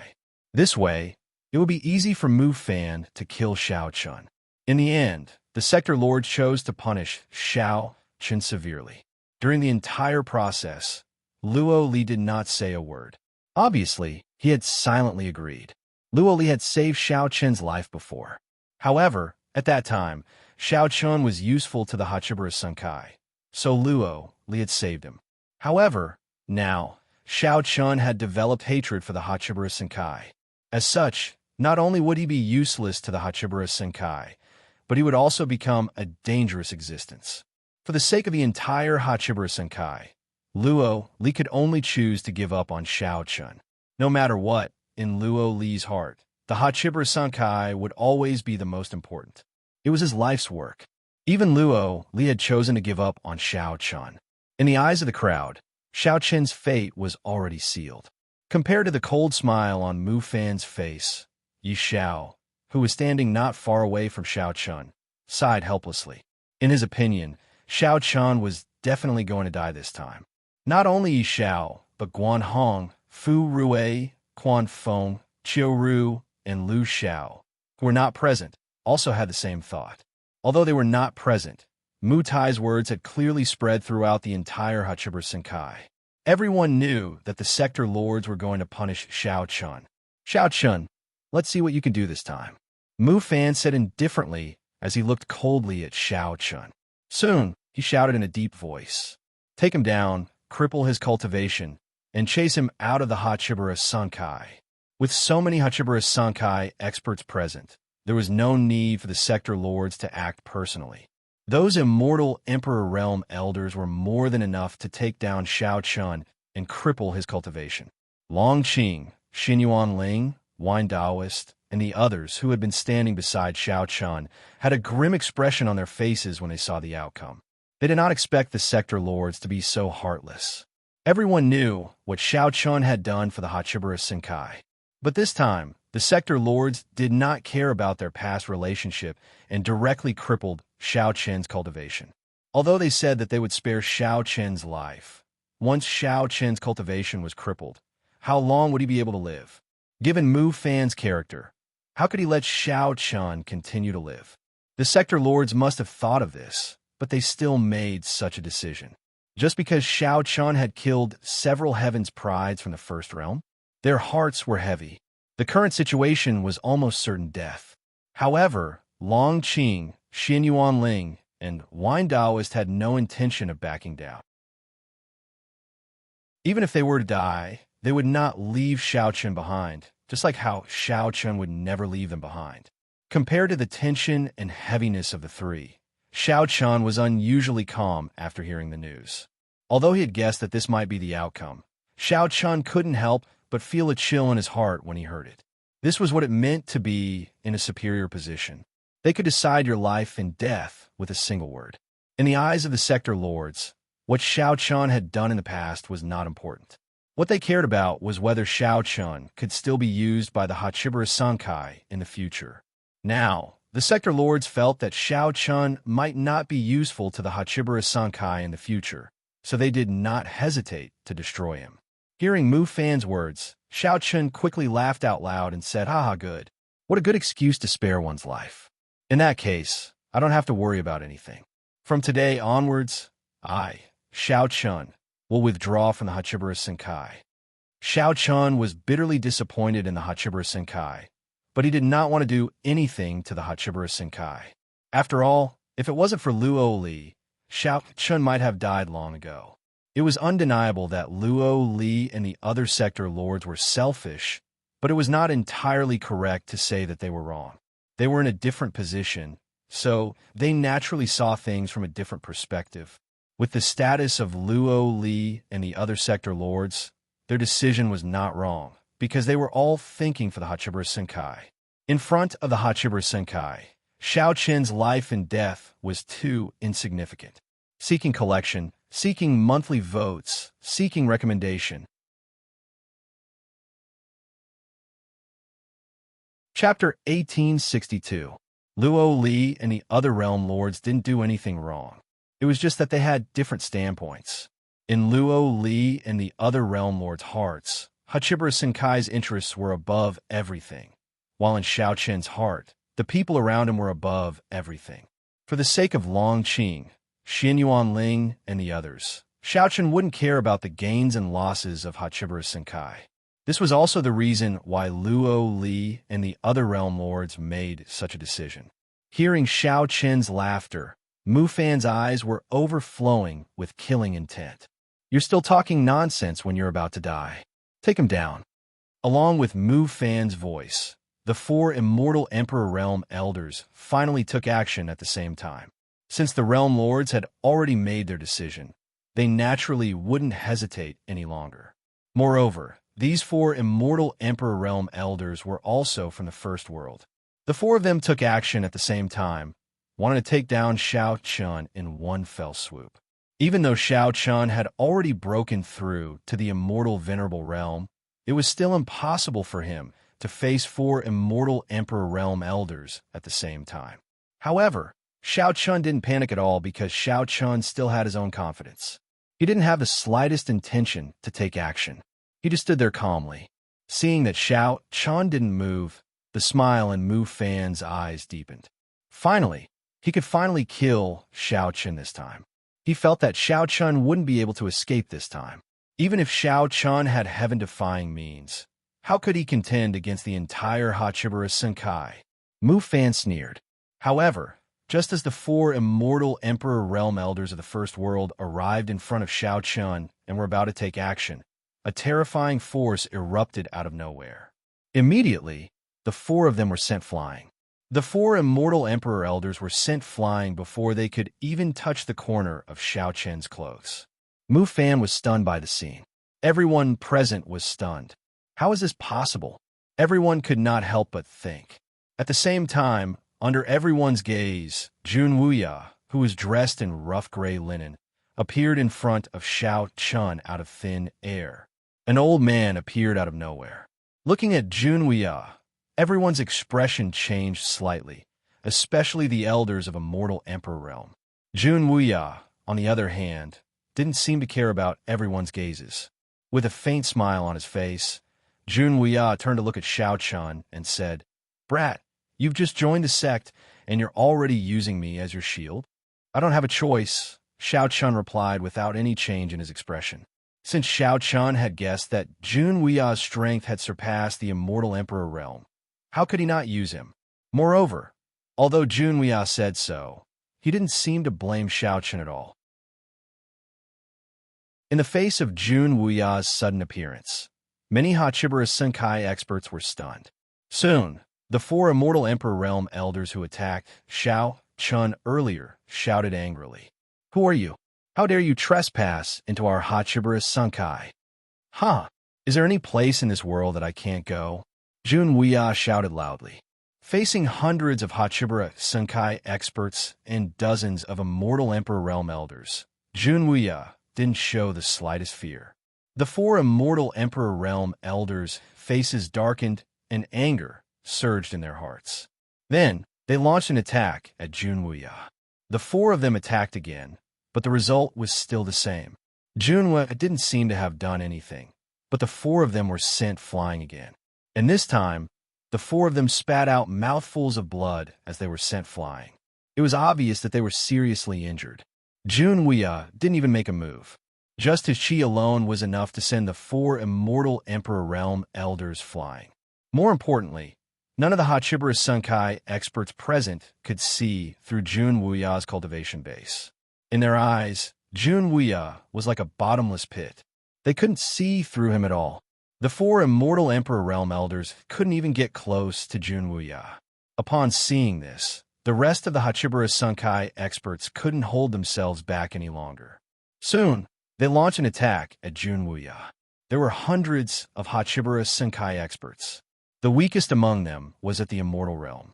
There were more than 100 Immortal Venerables and dozens of Immortal Emperor Realm Elders.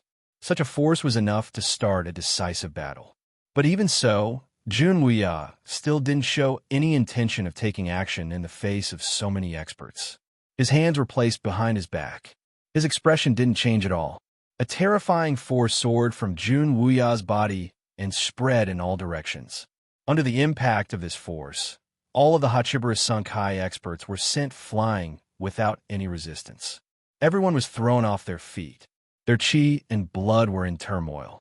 With just one attack, Jun Wuya had severely injured hundreds of Hachibara Sunkai experts at the same time.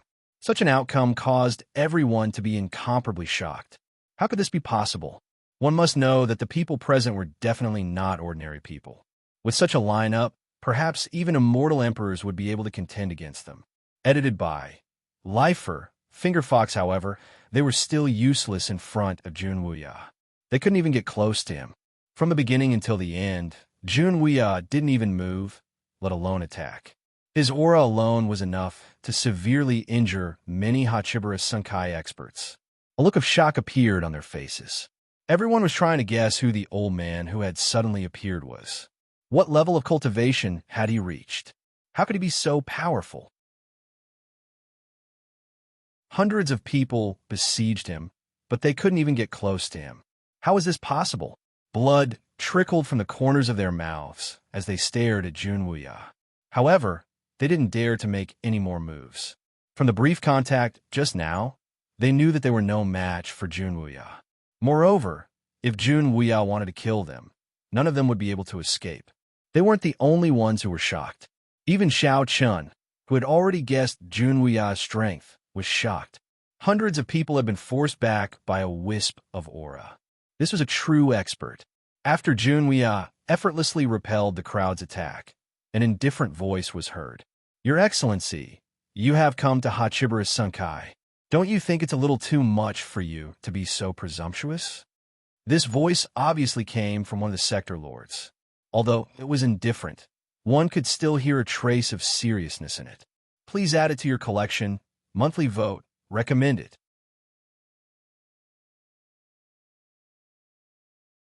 Chapter 1863. Facing the encirclement of hundreds of Hachibara Sunkai experts, Jun Wuya was easily able to heavily injure them. With such strength, it was no wonder that the realm lords were afraid. As soon as he finished speaking, Mu Tai, Yi Xian, Qing Yun, Yu Aochuan, Zui Ting, Luo Li, Red Lotus, and the 8 realm lords all appeared. All of them looked at Jun Wuya with serious expressions. In front of Jun Wuya, Mu Tai and the other realm lords were unable to see through Jun Wuya's cultivation. It was as if he was an ordinary old man who didn't have any cultivation at all.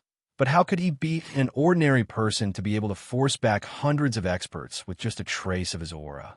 Of course, if one observed carefully, it wouldn't be difficult to discover that in front of Jun Wuya, other than fear, the realm lords also had a trace of deeply hidden excitement. This was a bit strange. Why were the realm lords so excited when facing Jun Wuya? The reason was very simple. They had also guessed that Jun Wuya's cultivation had most likely already surpassed the Immortal Emperor realm. They had always guessed that there must be an even higher existence above the Immortal Emperor realm. This was also what the realm lords had always been pursuing. Now that they had finally met such a person, how could the realm lords not be excited?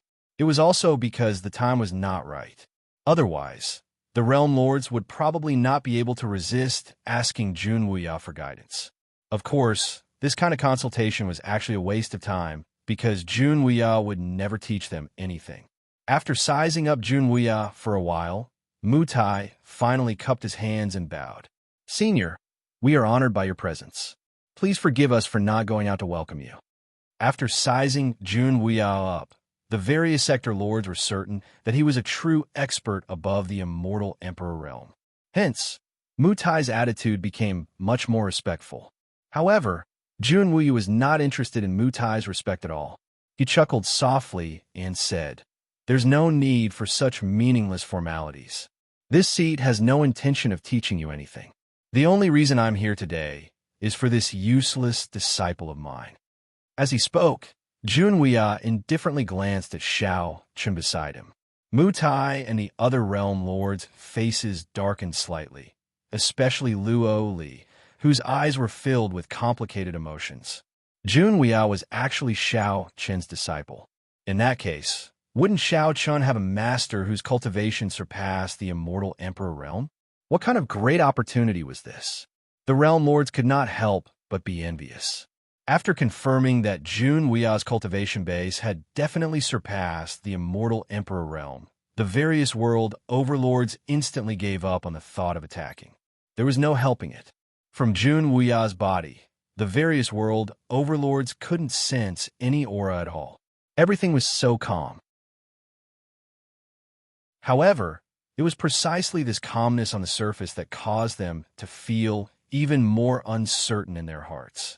Moreover, from Junwei's previous display of strength, his strength was indeed unfathomable. Once they fought, it was still unknown whether the Hachibara Sunkai could be a match for Junwei alone.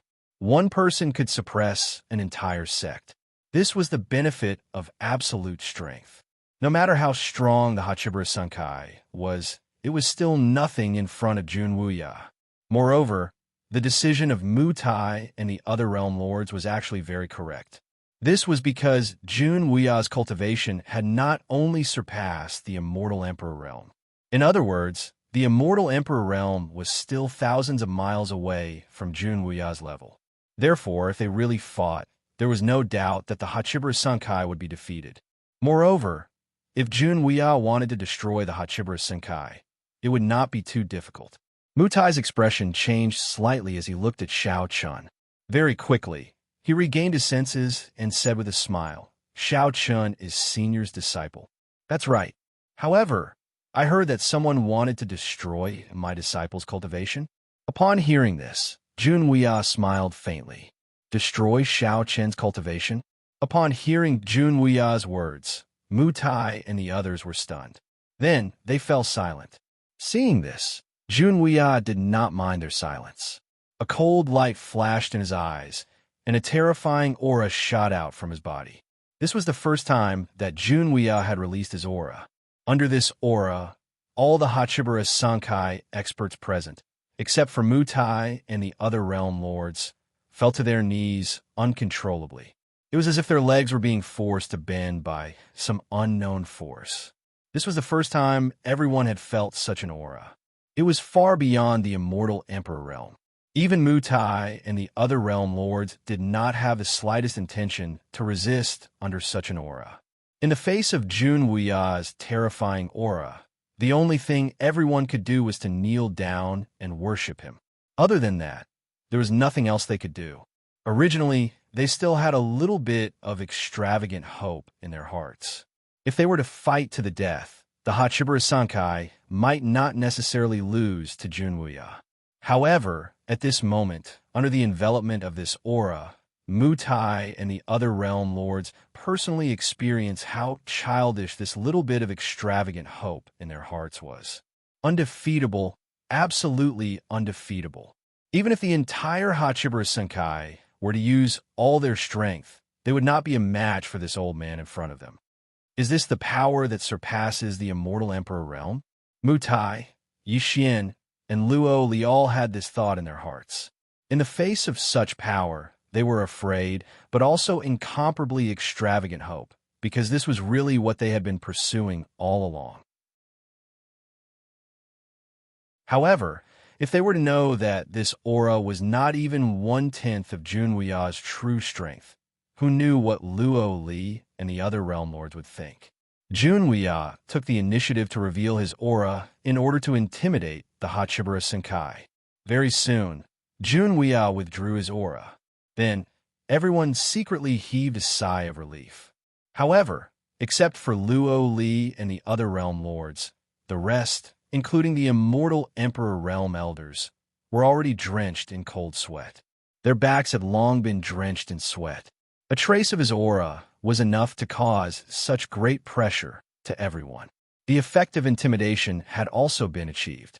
At this moment, seeing the obvious change in the eyes of Luo Li and the other realm lords, Jun Wuya still said with a chuckle, "This seed has no interest in your Hachibara Senkai, so don't have any unnecessary thoughts."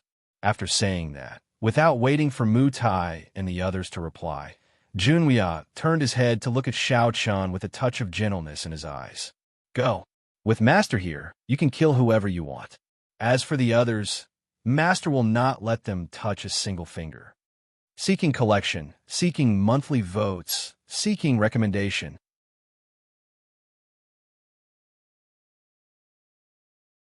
Chapter 1864.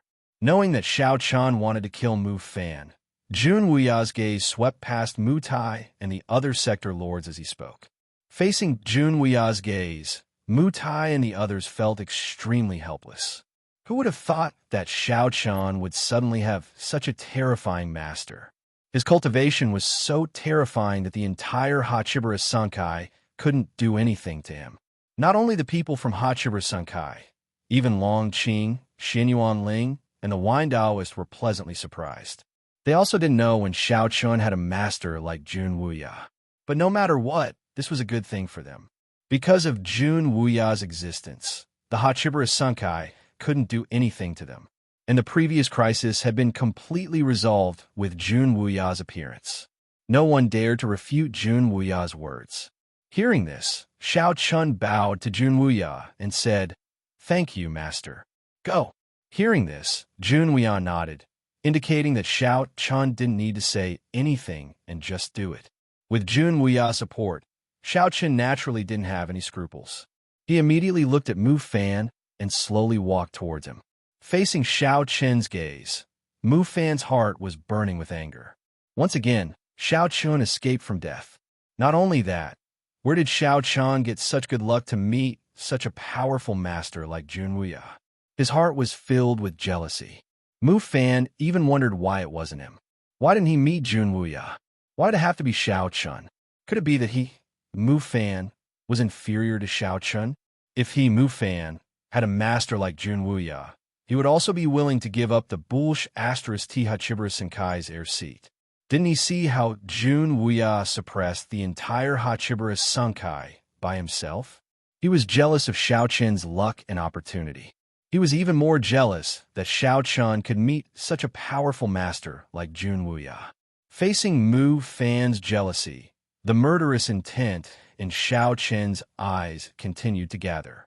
He walked towards Jun Wuya step by step. At the same time, he said faintly, "Mu Fan, it's time for us to settle this once and for all." Previously, Xiao Chun also wanted to kill Mu Fan, but he didn't have the right opportunity. At the same time, Xiao Chun's cultivation was on par with Mu Fan's, so it wouldn't be easy for him to kill Mu Fan. However, it was different now. Xiao Chun's cultivation had broken through to the initial immortal venerable realm. Moreover, he possessed the bloodline power of the heaven-breaking sword sovereign. His strength was much stronger than Mu Fan's. On the other hand, Mu Fan's cultivation was still at the perfection immortal realm. As such, Xiao Chun had the confidence to kill Mu Fan. Moreover, with Jun Wuya in charge, who in the entire Hachibara Senkai could stop him. Therefore, this time, Xiao Chun wanted to kill Mu Fan in front of everyone in the Hachibara Senkai to settle this once and for all. Upon hearing Xiao Chun's words, Mu Fan was extremely angry. However, there was nothing he could do. With Jun Wuya present, no one in the Hachibara Senkai dared to resist. Mu Fan's gaze unconsciously turned towards Jun Wuya. Sensing Mu Fan's gaze, Jun Wuya chuckled and said, "You don't have to look at me. I'm not interested in fighting with a baby like you. If you could defeat my good-for-nothing disciple, I naturally won't hurt you." As the heir of the first realm, Mu Fan had actually become a baby in Jun Wuya's words. However, Mu Fan was not displeased at all. On the contrary, he was secretly delighted. This was because Jun Weia had said that he would not fight. In this way, as long as he could deal with Xiao Chun, Mu Fan would no longer have to be afraid. He did not even need to defeat Xiao Chun. As long as he could fight Xiao Chun and not lose, he would be fine. He only needed to deal with Xiao Chun. Mu Fan was still confident in this. After all, the two of them had fought before. Their combat power was on par. He did not dare to say that he could defeat Xiao Chun, but he was not afraid of fighting against Xiao Chun. Upon hearing Jun Wei's words, Mu Fan's eyes flashed with determination. He looked at Xiao Chun and shouted coldly, "Xiao Chun, do you really think you could defeat me?" As he spoke, a soaring aura immediately spread out from Mu Fan's body. The bloodline of the three clans was also raised to the extreme at this moment. Speaking of Xiao Chun and Mu Fan, the two of them had fought many times. They had a certain understanding of each other's strength. Therefore, if it was just a battle with Xiao Chun, Mu Fan was not too afraid.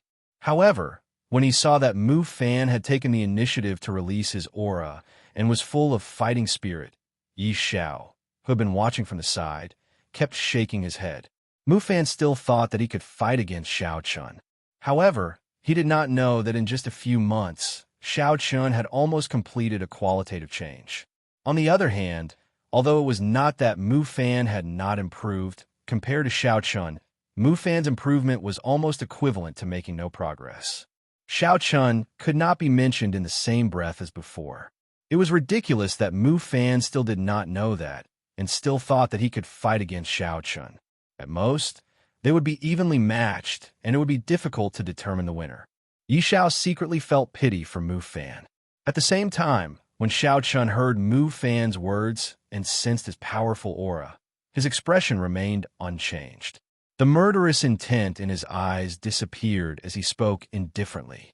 "Mu Fan, maybe you don't believe me, but this time, I'm really going to defeat you." As soon as he finished speaking, an aura that was far more powerful than Mu Fan's erupted from Xiao Chen's body. It seemed to have broken through the immortal venerable realm.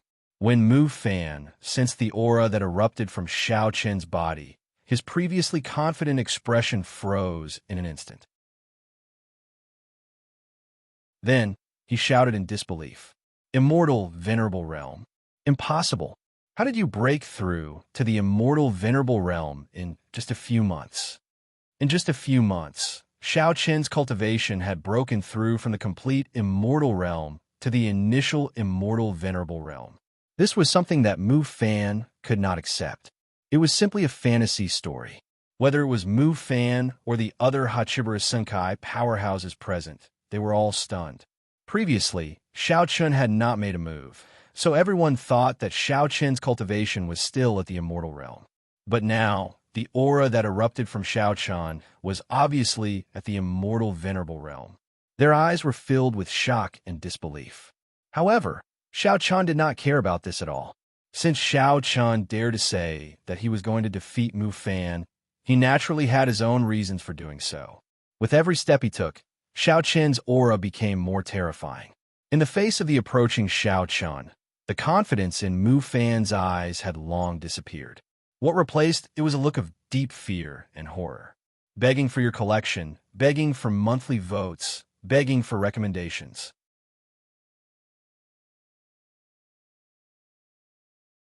Chapter 1865.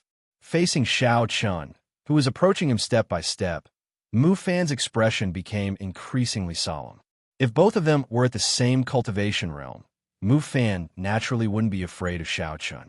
However, Xiao Chun had already broken through to the immortal reverent realm. There was a huge gap between their cultivation realms. Mu Fan didn't think that he was a match for Xiao Chun. Mu Fan didn't even dare to think about fighting someone of a higher cultivation realm. If they were at the same cultivation realm, it would be impossible for Mu Fan to defeat Xiao Chun, let alone when there was such a huge gap between their cultivation realms. Xiao Chun's expression became extremely solemn. However, he didn't give Mu Fan the slightest chance. His aura was raised to the maximum. At this time, Xiao Chun was less than 5 meters away from Mu Fan. Looking at the solemn expression on Mu Fan's face, Xiao Chun said faintly, "Mu Fan, You shouldn't have attacked the people around me when I'm not around. If you had done that, you might have been able to survive longer. Taking advantage of Xiao Qin's disappearance, Mu Fan's actions against Long Qing and Xian Yuanling had completely crossed Xiao Qin's bottom line. Xiao Qin was a person who valued friendship very much. He valued the people around him even more. Moreover, after experiencing the incident with Qin Shu and the other two women, Xiao Qin was even more concerned about the safety of the people around him.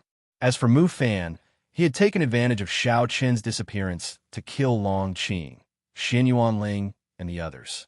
This had undoubtedly crossed Xiao Qin's bottom line.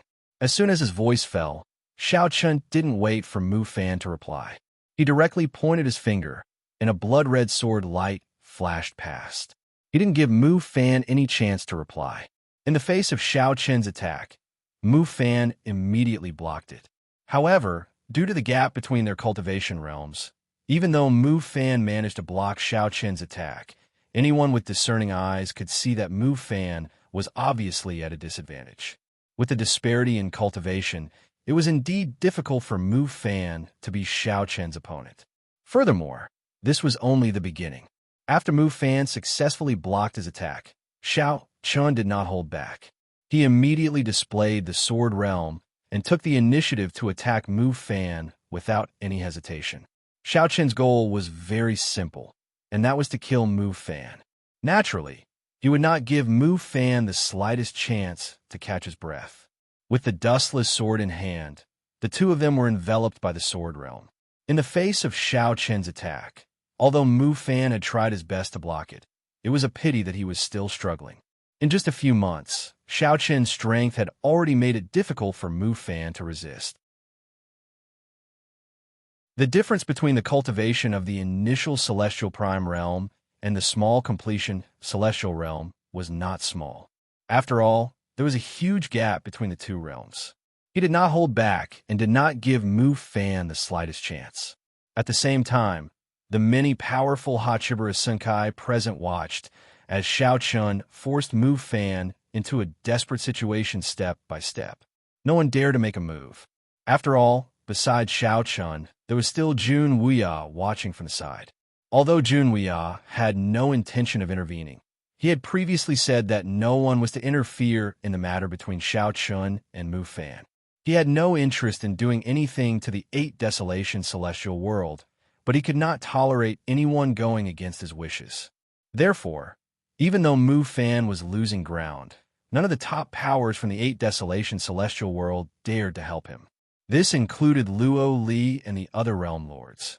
At the same time, they were also surprised by Xiao Qin's improvement. However, when they saw Jun Wuya, they quickly understood. With such a master, it was not strange. After all, Jun Wuya was an existence that had surpassed the Celestial Emperor realm. With Jun Wuya around, it was normal for Xiao Qin's cultivation to be able to break through so quickly. The fierce battle continued, and after a short half an hour, Mu Fan's situation had become precarious. In the hands of the current Xiao Qin, it was indeed difficult for Jun Wuya to put up much resistance. The injuries on Mu Fan's body were getting worse. If this continued, Mu Fan would definitely be killed by Xiao Qin. Mu Tai wanted to intervene and save him. After all, Mu Fan was the heir of the First Realm. Moreover, Mu Fan was very important to the Hachibara Senkai. If Mu Fan was killed by Xiao Qin, it would be a great loss to the Hachibara Senkai. Mu Tai couldn't bear to see Mu Fan being killed by Xiao Qin just like that. He already had the thought of intervening, but at this moment, just as Mu Tai was about to do so, Jun Wuya spoke up. "You can try." Jun Wuya seemed to be able to see through Mu Tai's thoughts. Upon hearing this, Mu Tai felt as if a basin of cold water had been poured from the sky. He quivered on the spot. Jun Wuya was at the side. Did Mu Tai dare to intervene? Obviously not.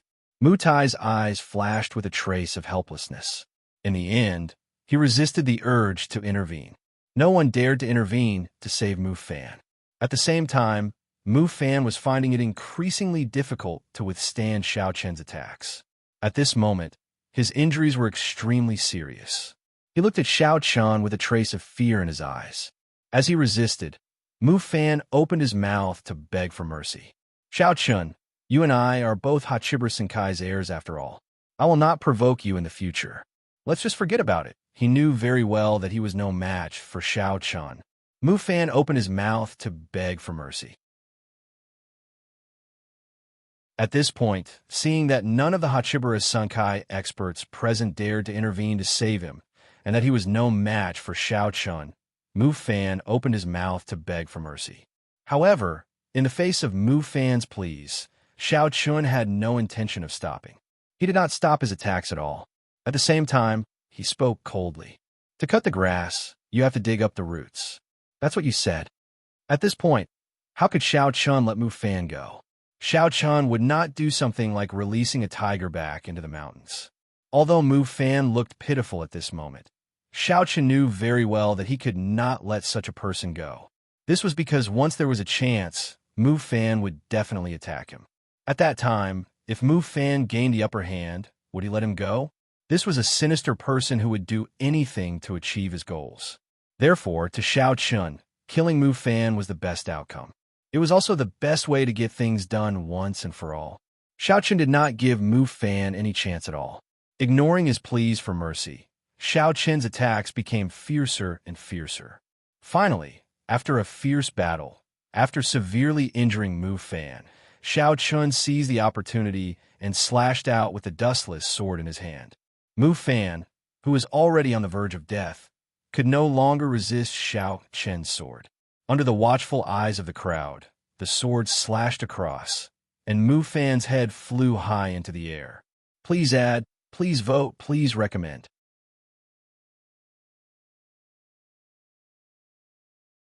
Chapter 1866. Mu Fan's head flew into the air as the blade of the sword sliced through the air.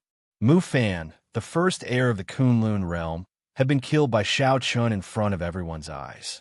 Everyone could clearly see that Mu Fan's eyes had not closed even at the moment of his death. He had died with his eyes wide open.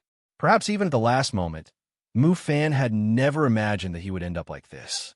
As the heir of the Hachibara Senkai, he had actually been killed like this. No one spoke. Everyone had chosen to remain silent. After Xiao Chun had killed Mu Fan, he did not attack again. He slowly withdrew his aura, and the sword realm also slowly dissipated. Xiao Chun was indeed disappointed in the Hachibara Senkai. However, he did not hate them. After all, no matter what, he was indebted to Luo Li. Xiao Chun would not bear a grudge against the Hachibara Senkai. He had killed Mu Fan because he deserved to die. It had nothing to do with the Hachibara Senkai. As for the indulgence of Luo Li and the other realm lords, Xiao Chun knew what they were thinking. Even though he was disappointed, he did not hate them. After taking care of Mu Fan, Xiao Chun finally turned his gaze towards Luo Li. Xiao Chun still respected Luo Li. After all, no matter what, he had saved his life and protected him. Under everyone's gaze, Xiao Chun slowly walked towards Luo Li. Luo Li looked at Xiao Chun walking toward him slowly. Luo Li's expression became extremely complicated. The two of them looked at each other. In the end, Luo Li sighed helplessly and said, "I thought you wouldn't be able to come back." Even though there were thousands of excuses, in the end, Luo Li only said one sentence. This sentence was indeed Luo Li's heartfelt words. All the realm lords had thought that Xiao Chun had fallen into the hands of the 8 barren lands and would not be able to come back. It was because of this that Luo Li agreed with the other realm lords and allowed Xiao Chun to attack Long Qing, Xin Yuanling, and the others. To put it bluntly, without Xiao Chun, Long Qing, Xin Yuanling, and the others were obviously not as important as Mu Fan in the eyes of the realm lords. Hence, in the choice, the realm lords chose Mu Fan. Hearing this, Xiao Chun replied plainly, "I understand." Indeed, he understood, but Xiao Chun did not. Of course, this was because of the difference in status between the two sides. As the realm lords of Hachibara Senkai, Luo Li and the others naturally put the interests of the Hachibara Senkai first. If they had to choose between Mu Fan and Long Qing and Xin Yuanling, it was obvious that Mu Fan was more important to the Hachibara Senkai. Hence, in a situation where there was no way to reconcile the two sides, it was understandable that the realm lords chose Mu Fan. On the other hand, Xiao Chun naturally put the safety of Longqing and Xin Yuanling first. If he had to choose between the Hachiburas Sunkai and Longqing and Xin Yuanling, Xiao Chun would definitely choose the latter without hesitation. There was no doubt about this. Luo Li and the others cared about the interests of the Hachiburas Sunkai, while Xiao Chun cared about the people around him. It was because of this that things had developed to this point. Was it wrong? Perhaps, but who could say for sure whether it was right or wrong? In the eyes of Luo Li and the others, perhaps Xiao Chun was selfish. For the sake of Longqing and Xin Yuanling, he did not care about the interests of the Hachiburas Sunkai. On the other hand, to Xiao Chun, Longqing and Xin Yuanling were his elder brother and second sister. The Hachiburas Sunkai actually thought that Mu Fan was more important, so they did not care about the lives of the two and even allowed Mu Fan to kill the two of them. Everyone had their own reasons, and from their own standpoints, they all felt that their choice was not wrong. Sometimes it was difficult to define right and wrong. Of course, Xiao Chun did not have to fight for right and wrong at this time. Xiao Chun had already done what he wanted to do by killing Mu Fan. As for the rest, Xiao Chun did not have the intention to haggle over it. Xiao Chun bowed deeply to Luo Li and said, "Sector Lord, Xiao Chun has not forgotten the kindness of saving my life in the past, and will never forget it. Although Xiao Chun has left the Hachiburas Sunkai today, Xiao Chun will never bear a grudge against the Hachiburas Sunkai. As for saving my life, Xiao Chun will definitely repay you in the future." Mu Fan, the main culprit, had already been killed by Xiao Chun. As for the others in the Hachiburas Sunkai, Xiao Chun would not bear a grudge against them, including Guan Hong and the other heirs of the Kunlun family. Xiao Chun did not even hate Mu Tai. The reason why he had left the Hachiburas Sunkai was because it was not suitable for him to stay. If he forced himself to stay, it would not benefit anyone. Xiao Chun remembered the kindness Luo Li had shown him. Although Xiao Chun had done a lot for the Seventh Realm over the years, kindness was kindness. Xiao Chun would not forget it, nor would he repay kindness with enmity. Hearing Xiao Chun's words, Luo Li sighed silently. He knew that Xiao Chun was telling the truth, because Luo Li could not see any hatred in Xiao Chun's eyes. No one had expected things to turn out this way. However, Luo Li did not urge Xiao Chun to stay, because he also knew that there was no point in forcing him to stay. The estrangement had already been created. If Xiao Chun stayed in the Hachiburas Sunkai, it would not be good for Xiao Chun or the Hachiburas Sunkai. Even though Luo Li knew that Xiao Chun would not do anything to the Hachiburas Sunkai, what about the others? After this incident, would the others in the Hachiburas Sunkai truly accept Xiao Chun? The answer was obvious. Thus, forcing Xiao Chun to stay was meaningless. There was no benefit in doing so. Everyone had their own ambitions. Sometimes it was better to separate. Nodding slightly, Luo Li looked at Xiao Chun and said softly, "Go. Even if you're no longer an heir of the Seventh Realm, you can still be a friend of the Seventh Realm." Hearing Luo Li's words, Xiao Chun bowed to Luo Li again. At the same time, Hong Xiu came to Hong Lian. Looking at her mother, Hong Xiu wanted to say something, but hesitated. She naturally wanted to leave with Xiao Chun. Hong Lian gently stroked Hong Xiu's hair when she saw her daughter's bashful look. A smile hung on her face as she said, "Silly girl, it's not like we're parting forever. Go if you want to go. Come back if you miss me." Hong Xiu thought that Hong Lian would be angry, but Hong Lian was not. In fact, this matter did not need to be so complicated.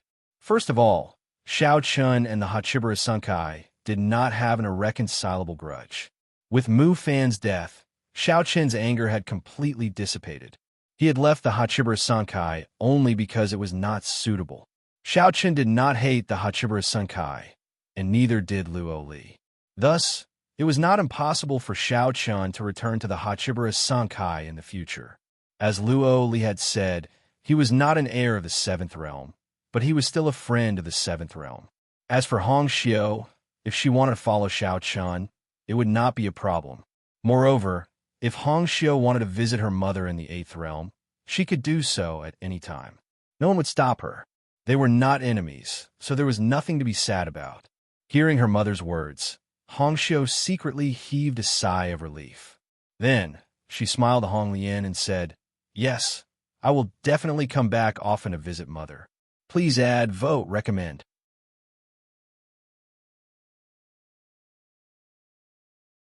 Chapter 1867. Hong Lian's words made Hongxiu smile through her tears. That's right, it's not like I won't be coming back. Furthermore, Xiao Chun and Hachibara Sunkai weren't enemies. Following Mu Fan's death, the conflict between Xiao Chun and Hachibara Sunkai had completely dissipated. Seeing the smile on Hongxiu's face, Hong Lian also smiled and nodded. "Little girl, you've grown up. You have to be careful when you're outside. Take care of yourself." Hongxiu was going to leave with Xiao Chun. Naturally, she wouldn't be coming back for a while. Since she was young, this was the first time Hongxiu had truly left Hachibara Senkai. Without her mother's protection, Hong Lian would naturally be worried. Hearing her mother's words, Hongxiu smiled and said coquettishly, "Mother, you're underestimating me. I'm not a child." Hongxiu and Hong Lian smiled as they spoke. On the other side, Xiao Chun also cupped his hands and bowed to the other sector lords other than Luo Li. Facing Xiao Chun, other than Mu Tai, the other sector lords felt that it was a pity, but they all nodded slightly. It was a pity because Xiao Chun had left Hachibara Senkai. Anyone would feel that it was a pity for such a peerless genius to leave. However, at this point, the other sector lords also knew that Xiao Chun wouldn't stay. Furthermore, even if Xiao Chun was willing, it wouldn't be a good thing for Hachibara Senkai. However, among the sector lords, only Mu Tai's expression didn't look too good. This was understandable. After all, Xiao Chun had personally killed Mu Fan. As the first sector lord, it would be strange if Mu Tai's expression didn't look too good. However, Xiao Chun didn't care about this. He didn't hate Mu Tai either. After all, Mu Fan was already dead. What else could Mu Tai do? Could Mu Fan revive him? One had to know that Mu Fan didn't even have a trace of his soul left. After bidding farewell to the other sector lords, Xiao Chun and Hongxiu finally came to Jun Wuya's side. They inadvertently saw Yi Xiao, who looked like he wanted to say something but stopped. Xiao Chun didn't say anything. Instead, Hongxiu came to Yi Xiao's side and said with a smile, "It's already happened. However, Senior doesn't have to be like this. Xiao Chun won't hate you. We're still friends in the future." She knew that Yi Xiao was a little disappointed, so she comforted him. Xiao Chun indeed wouldn't hate Yi Xiao. However, there were some things that Hongxiu didn't say. After this incident, although Xiao Chun wouldn't hate Yi Xiao, their relationship would probably stop at friends. Perhaps many years later, Xiao Chun could still drink and chat with Yi Xiao, including Guan Hong and the others. However, it was impossible for Xiao Chun to entrust his life to Yi Xiao and the others. He could be happy with you, drink with you, talk with you, be a brother, be a friend. However, only a brother could entrust his life to him, never leave him in life or in death. Yi Xiao wouldn't be Xiao Chen's brother. However, he could be a friend. It was that simple. Upon hearing Hongxiu's words, Yi Xiao nodded slightly. Hongxiu didn't say anything else and quickly returned to Xiao Chen's side. They were ready to leave. Of course, Long Qing, Xin Yuan Ling, Wine Daoist, and Luan Luan naturally left with Xiao Chun. Jun Wuya didn't have any objections to this. Before they left, Jun Wuya suddenly looked at Luo Li and the other realm lords and said, "You're all at the peak of the immortal emperor realm. However, I can tell you that you're using the wrong method if you want to break through to the immortal emperor realm. The power of the will of the heavenly way and the power of a cultivator run counter to each other. It's impossible to break through to the immortal emperor realm by refining the will of the heavenly way. You'll even harm yourself. Life is endless, death is indestructible, and reincarnation revolves to form a universe. Only then can you break through to the immortal emperor realm and achieve the immortal realm." Jun Wuya said faintly. Without waiting for Luo Li and the other realm lords to reply, a wave of energy spread out from his body and enveloped Xiao Chun and the others. Then, he disappeared from the spot. Jun Wuya left, but his voice still lingered in the ears of Luo Li and the other realm lords. Jun Wuya's words were obviously to guide Luo Li and the others. He had pointed out the way for Luo Li and the others to break through.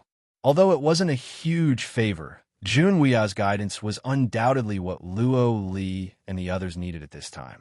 This was because Luo Li and the others had long reached the great circle of the immortal emperor realm.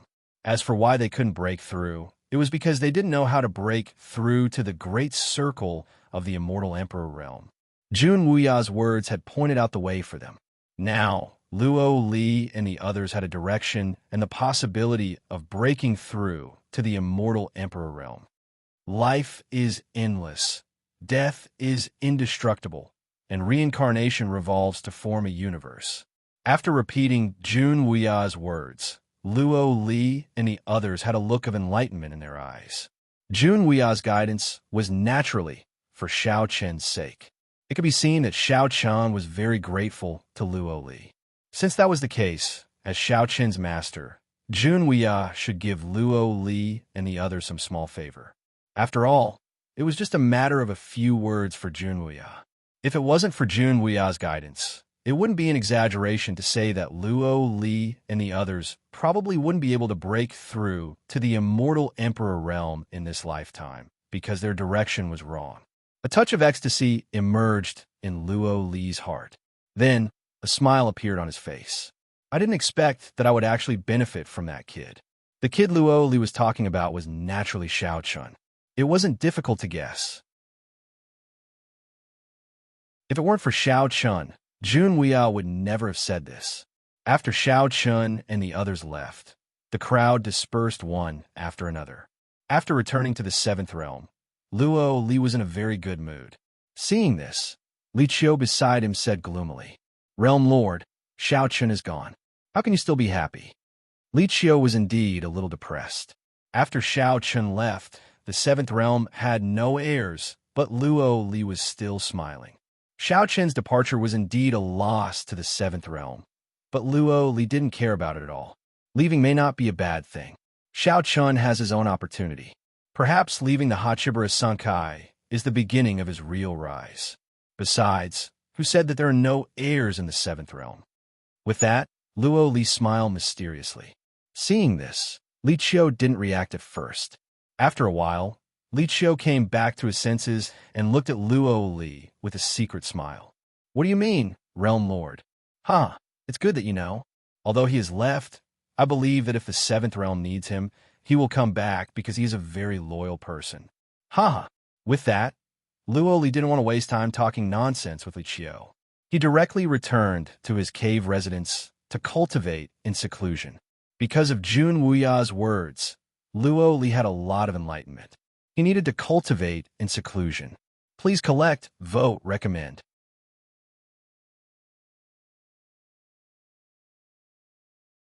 Chapter 1868. Luo Li had completely let go of Xiao Chen's departure. Although he felt that it was a pity at first, after thinking about it, perhaps this was the best choice for Xiao Chen. Of course, to the seventh realm. Even though Xiao Chen's departure was a loss, it was definitely not too great.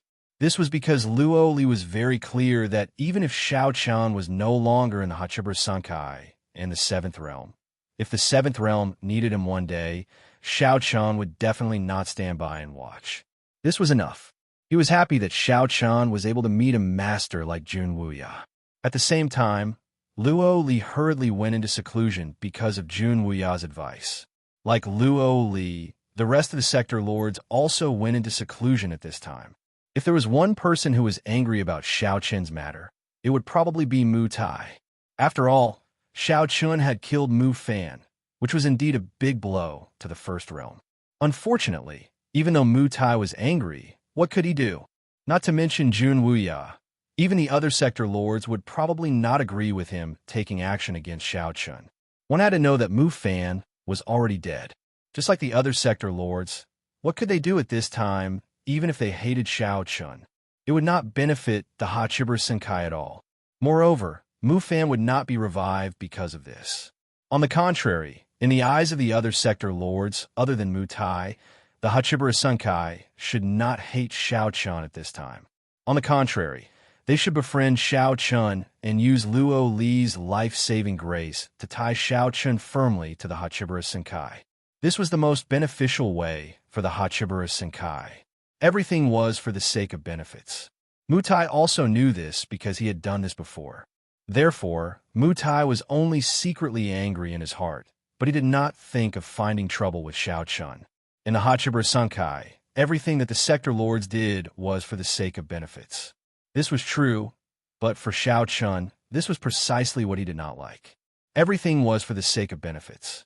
This was naturally beneficial for the development of a sect. However, on the contrary, it would indeed cause the sect to lose a lot of human feelings. As for Xiao Chun, he personally did not like such an atmosphere. The sector lords all chose to go into seclusion. The news of Xiao Chun killing Mu Fan quickly spread throughout the Hachibara Senkai. People like Guan Hong, Fu Rui, Quan Feng, and the others who were once on good terms with Xiao Chun could only sigh silently after knowing the outcome of the matter. Xiao Chun did not know about the Hachibara Senkai. At this time, Xiao Chun and the others had already been brought back to the shattered continent of the Second Wilderness by Jun Wuya. The environment was incomparably beautiful, and the spiritual energy of heaven and earth was extremely dense. When Long Qing and the others first arrived, they were shocked by the spiritual energy. It was much denser than the Hachibara Senkai. Looking at the scene in front of them, who would have thought that this continent was actually a fragment left behind after the Second Wilderness was destroyed? It was just that it was slightly bigger. Even Xiao Chun did not know what methods Jun Wuya used to cause such a drastic change in this continent. However, in the face of the shock of Long Qing and the others, Jun Wuya did not pay much attention to them. Instead, Jun Wuya was very attentive towards Luan Luan. He simply treated Luan Luan as his own biological granddaughter. He treated Luan Luan even better than his disciple, Xiao Chun. In this regard, Xiao Chun was helpless, but he was not jealous at all. After all, Luan Luan was his daughter. As a father, Xiao Chun was happy that Jun Wuya treated her well. Moreover, although Jun Wuya was extremely gentle towards Luan Luan preferred to stick to Xiao Chun. In Luan Luan's heart, Xiao Chun was the one she needed the most, and the one she relied on the most was Xiao Chun.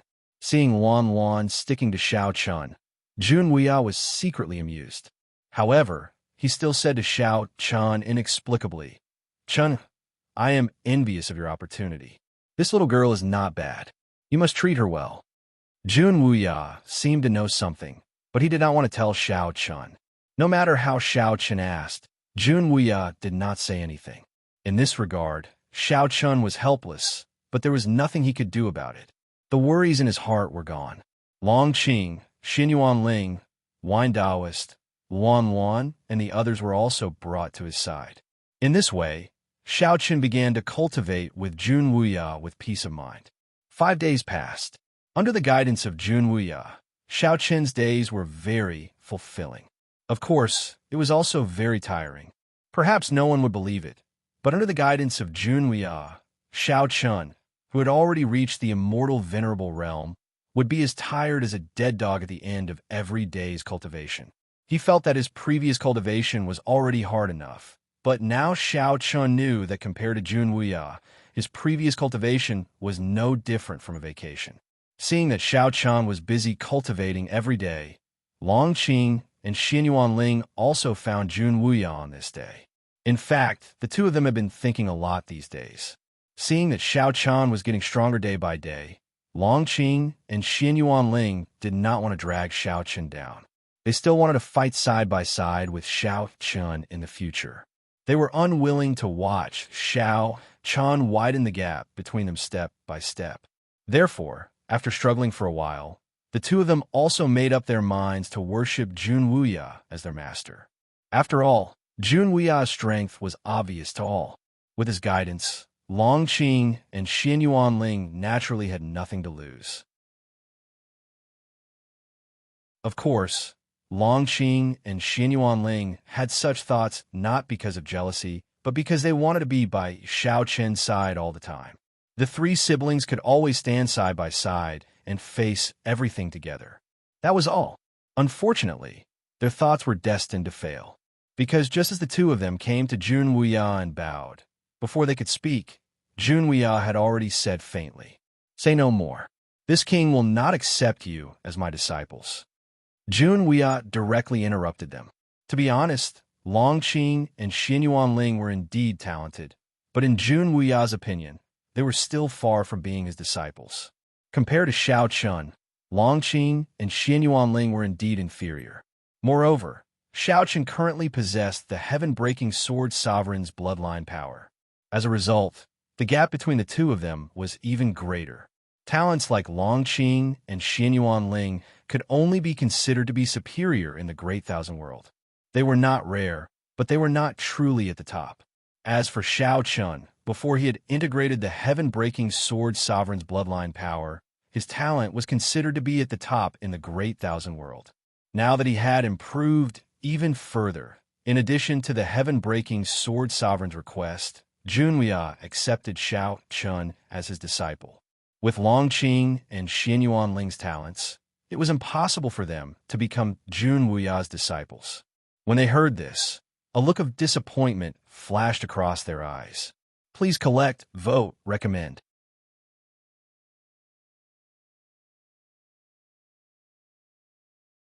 Chapter 1869. To put it bluntly, talents like Xin Yuanling and Long Qing could not be found everywhere in the Great Thousand World, but they were definitely not rare. Therefore, Jun Wuya did not think highly of them. If Long Qing and Xin Yuanling could become Jun Wuya's disciples, then Jun Wuya would not only have Xiao Chun as his disciple until now. With Jun Wuya's status, there were many people like Long Qing and Xin Yuanling in the Great Thousand World. Moreover, as long as Jun Wuya said a word, these people would definitely rush like a flock of ducks. After being rejected by Jun Wuya, Long Qing and Xin Yuanling both looked disappointed. However, since they had already said so, the two of them naturally could not ask for anything else. Moreover, with Jun Wuya's character, especially if you pestered him, you would definitely be able to become his disciple. After bowing to Jun Wuya in disappointment, Xin Yuanling and Long Qing both said in unison, "Sorry to disturb you, senior. We will take our leave now." Since he did not think highly of them, it was useless to say anything more. After saying that, the two of them turned around and prepared to leave. However, the two of them did not expect Jun Wuya to sigh helplessly at this moment. Forget it. Although the two of you are not talented, you are also extraordinary. One of you has recultivated for 2 lifetimes, and the other has the purest dragon clan bloodline. Both of you are not bad. Jun Wuya suddenly opened his mouth and exposed the two's secret. Long Qing's dragon clan bloodline was actually not difficult to see. However, Xin Yuanling had reincarnated for 2 lifetimes, and this point was actually seen through by Jun Wuya. Although they did not know what Jun Wuya meant by this, Long Qing and Xin Yuanling still stopped in their tracks. At the same time, the storage ring in Jun Wuya's hand flashed, and a green ball of light appeared in front of him, suspended in midair. Seeing this green ball of light, Long Qing was stunned because from this ball of light, Long Qing felt a tremor from the depths of his bloodline. It was able to make Long Qing, who is a pure-blooded dragon clan, tremble.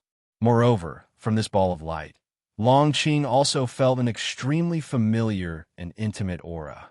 At first, Long Qing did not react to it. However, very quickly, he was certain that this green ball of light was the dragon clan's bloodline power. However, this bloodline power was so strong that Long Qing had never seen it before.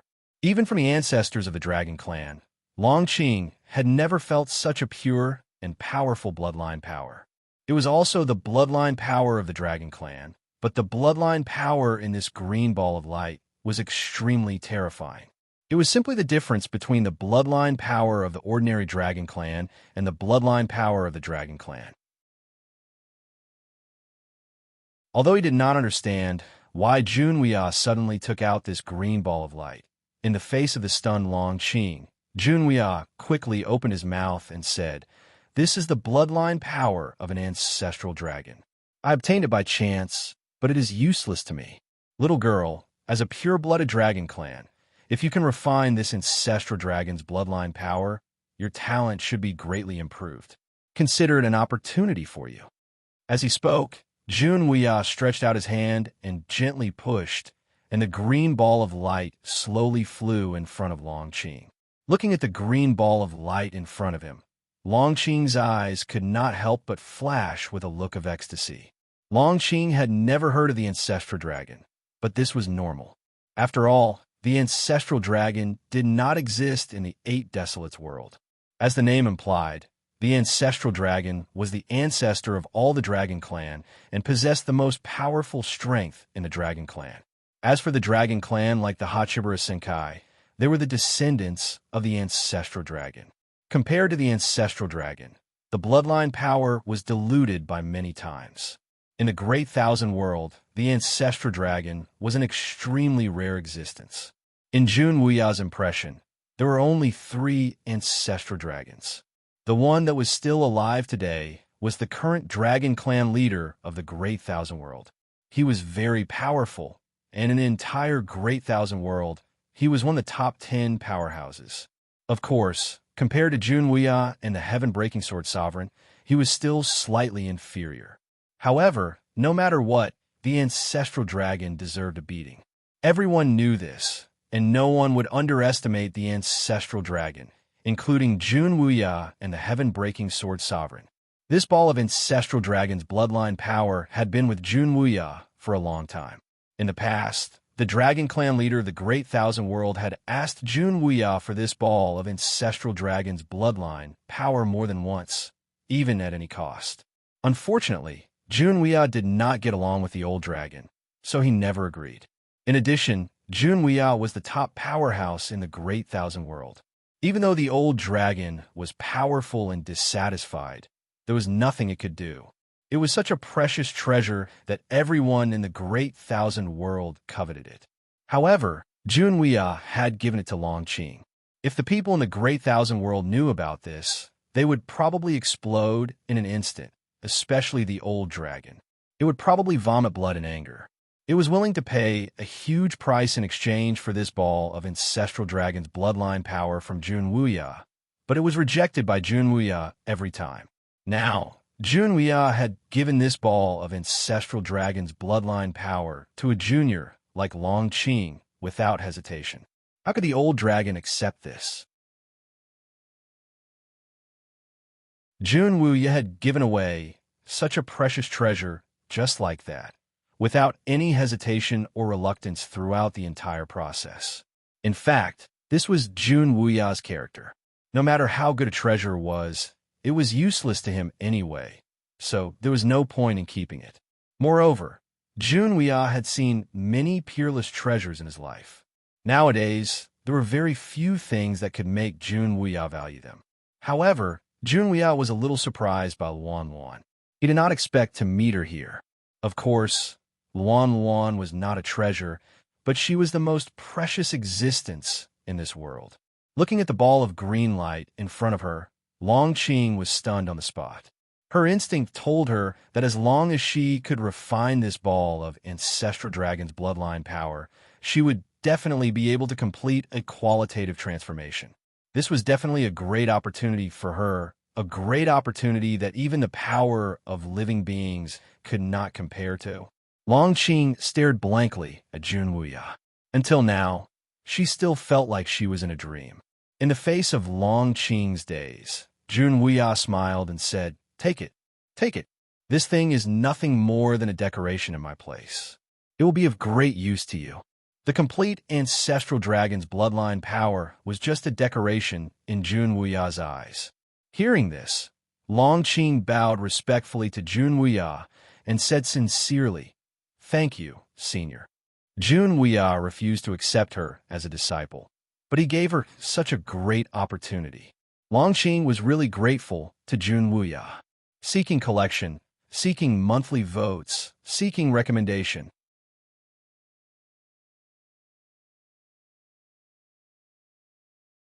Chapter 1870. Jun Wuya accepted Longqing's respectful greeting. After all, he had given the complete ancestral dragon bloodline to Longqing, and Jun Wuya deserved it. However, Xin Yuanling sighed helplessly while feeling happy for Long Qing when he saw that Jun Wuya had given such a huge opportunity to Long Qing. In Xin Yuanling's opinion, it was indeed a joyous occasion for Long Qing to receive such a huge opportunity. However, Xiao Chun and Long Qing both had their own opportunities, and, as their elder brother, it wasn't because of jealousy, but purely because he didn't want his sister-in-law to widen the gap between them. Xin Yuanling was also a very strong-willed person. But what could he do? Perhaps Jun Wuya didn't have an opportunity that was suitable for him. Besides, a heaven-defying treasure like the ancestral dragon bloodline was something that could only be encountered by chance. Xin Yuanling didn't say much, but his heart was filled with bitterness. Upon seeing this, Jun Wuya chuckled again. Kid, there's no need to sigh over there. Why would I favor one over the other? Since I've given you, the second sister, an opportunity, you should have share too. Jun Wuya said and retrieved a technique relaying jade from his storage ring. However, the grade of this technique relaying jade was much higher than the ones in the 8 Wastelands world. Without wasting any time, Jun Wuya pushed the technique relaying jade to Xin Yuanling and said plainly, "You're lucky. Brat, your luck is pretty good. This cultivation technique is just right for you." Today, this old man has finally found a successor for this cultivation technique. Jun Wuya didn't know what kind of technique relaying jade was recorded in it, but shortly after, he arrived at Xin Yuanling's side. This technique relaying jade was created by the Reincarnation Emperor. In the Great Thousand World, the Reincarnation Emperor was one of the top few. Although he wasn't as strong as Jun Wuya and the Heaven-Breaking Sword Sovereign, he was on par with the old dragon of the dragon race. The Reincarnation Emperor cultivated the path of reincarnation. As such, the technique relaying jade that he created could only be cultivated by someone who had mastered reincarnation. The most crucial condition was that the person had to be a reincarnated cultivator. However, it wasn't easy to find such a person because there were too many uncertainties in reincarnation. There could be an accident and one could die. Therefore, many people weren't willing to touch with reincarnation because it wasn't necessary. People like Xin Yuanling, who had reincarnated and recultivated because of a coincidence, were rare even in the great wide world.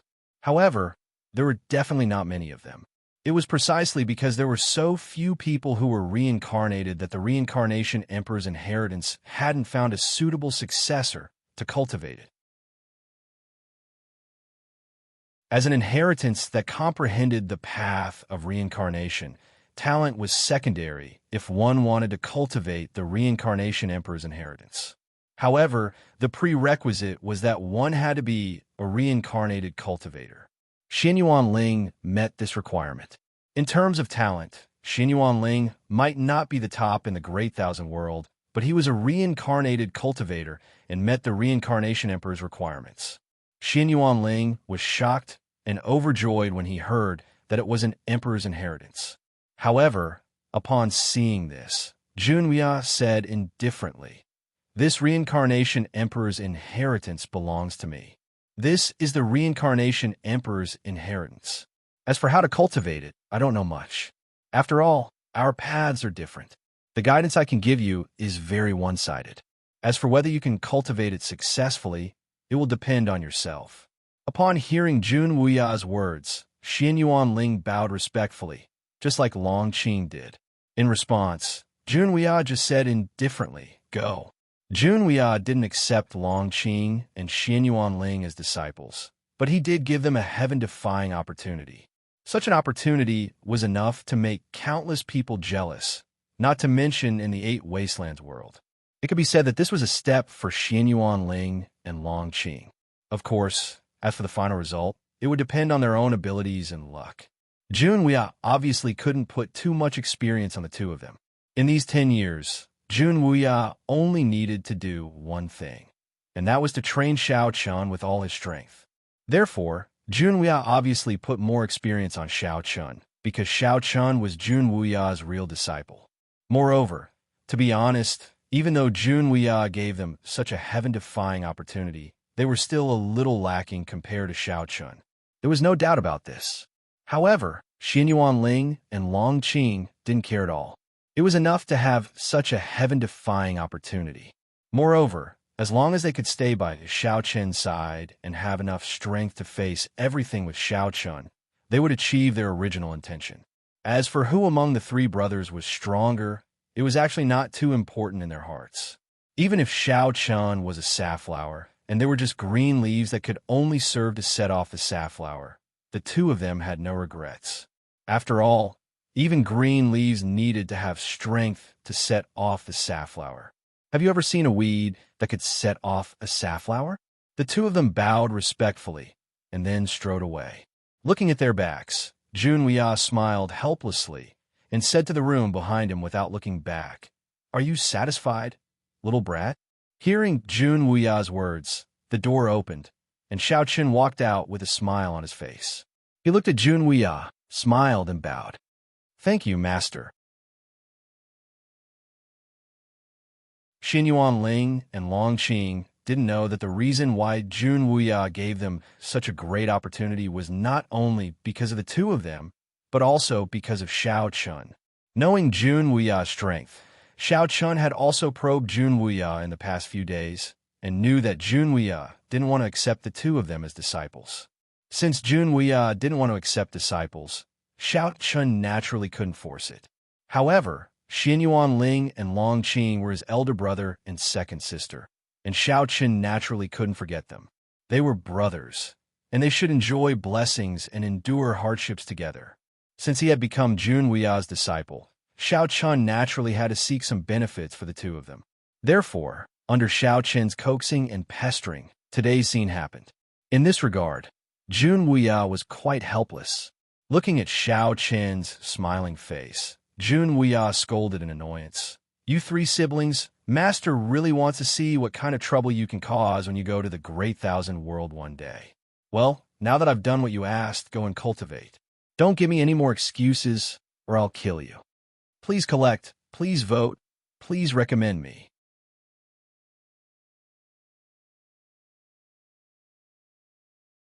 Chapter 1871. Jun Wuya scolded angrily. Hearing this, Xiao Chun also responded respectfully. In fact, Jun Wuya really treated Xiao Chun as his disciple. As for Xiao Chen's requests, Jun Wuya would almost always grant them, just like how he treated Xian Yuanling and Long Qing. Jun Wuya gave such precious treasures to Xian Yuanling and Long Qing without batting an eyelid. He believed that with the Samsara Emperor and the ancestral dragon bloodline, Xian Yuanling and Long Qing would definitely make a qualitative leap. The matter of Xian Yuanling and Long Qing was perfectly resolved. However, Xiao Chun actually still had one thing on his mind, which was to resurrect Qin Shi and the others. However, Jun Wuya told Xiao Chun that he still needed to wait for a while. It was absolutely easy to resurrect a person. Even Jun Wuya found it difficult to do so. However, Jun Wuya clearly told Xiao Chun that it was originally impossible to resurrect Qin Shi and the others. However, with Luan Luan, it will be different. According to Jun Wuya, Luan Luan was the key to resurrecting Qin Shi and the others. Although Xiao Chun did not understand Jun Wuya's meaning, Xiao Chun did not doubt Jun Wuya's words. In the following time, Xiao Chun began to cultivate according to Jun Wuya's guidance. It was very difficult, but his progress was obvious to all, especially in the comprehension of the sword body. With Jun Wuya's guidance, Xiao Chun could make rapid progress. Of course, in addition to the cultivation of the sword body, Jun Wuya would also teach Xiao Chun other cultivation knowledge, such as the power of law, the improvement of cultivation, and so on. He devoted all his attention to Xiao Chun. However, at the same time, Jun Wuya also became very good drinking buddies with Wine Taoist in his free time.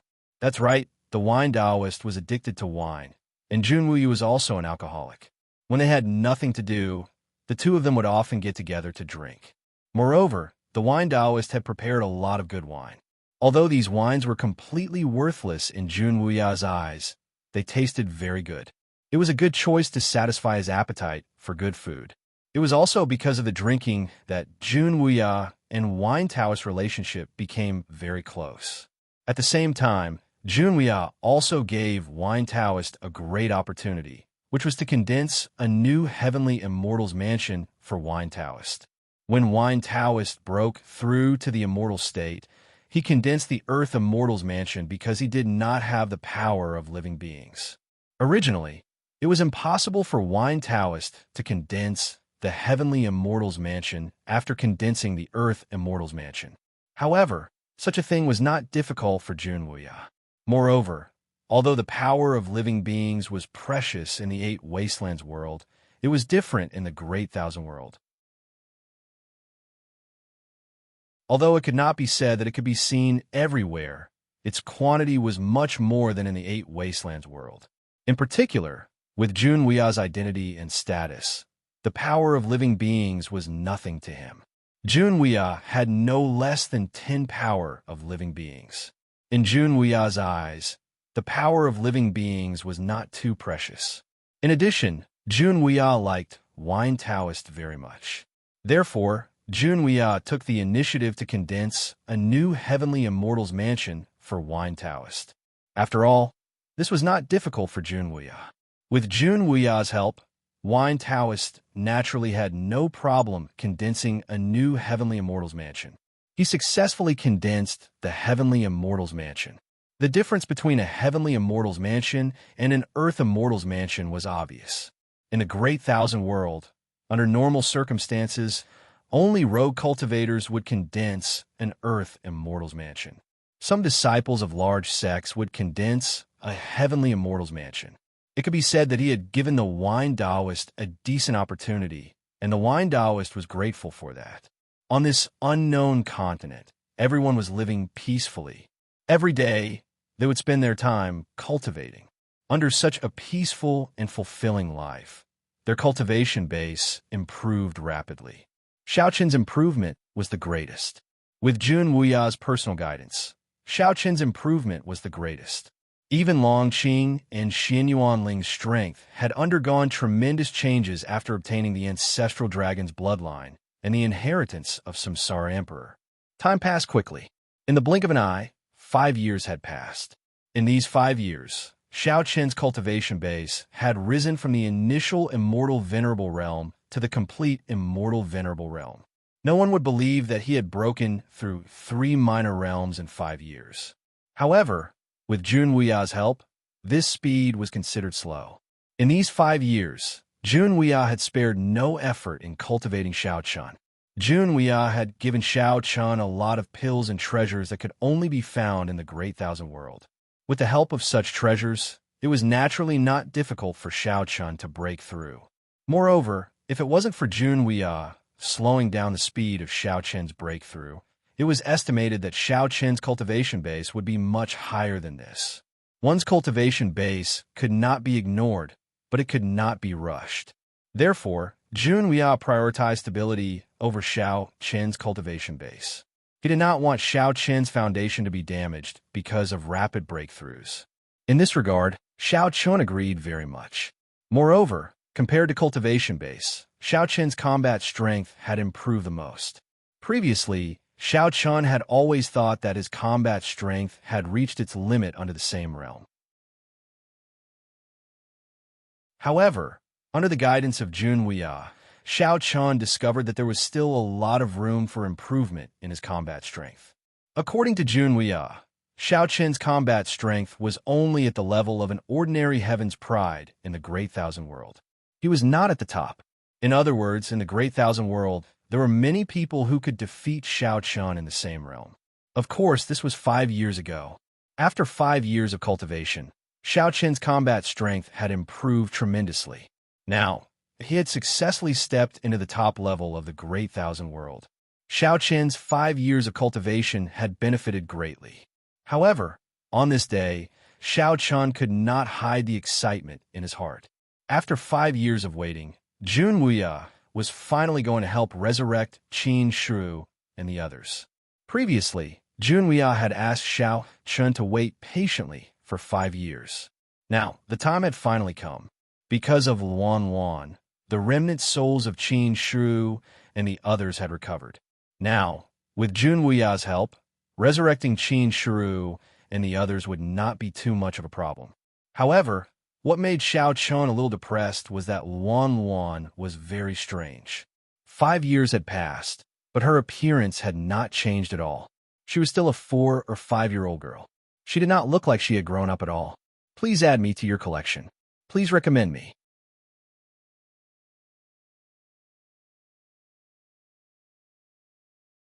Chapter 1872. Time seemed to have stopped for Luan Luan. Luan Luan had not changed in the past 5 years. However, Jun Weia told Xiao Chun that this was normal due to Luan Luan's special identity, and there was no need to worry. After hearing Jun Weia's words, Xiao Chun was relieved.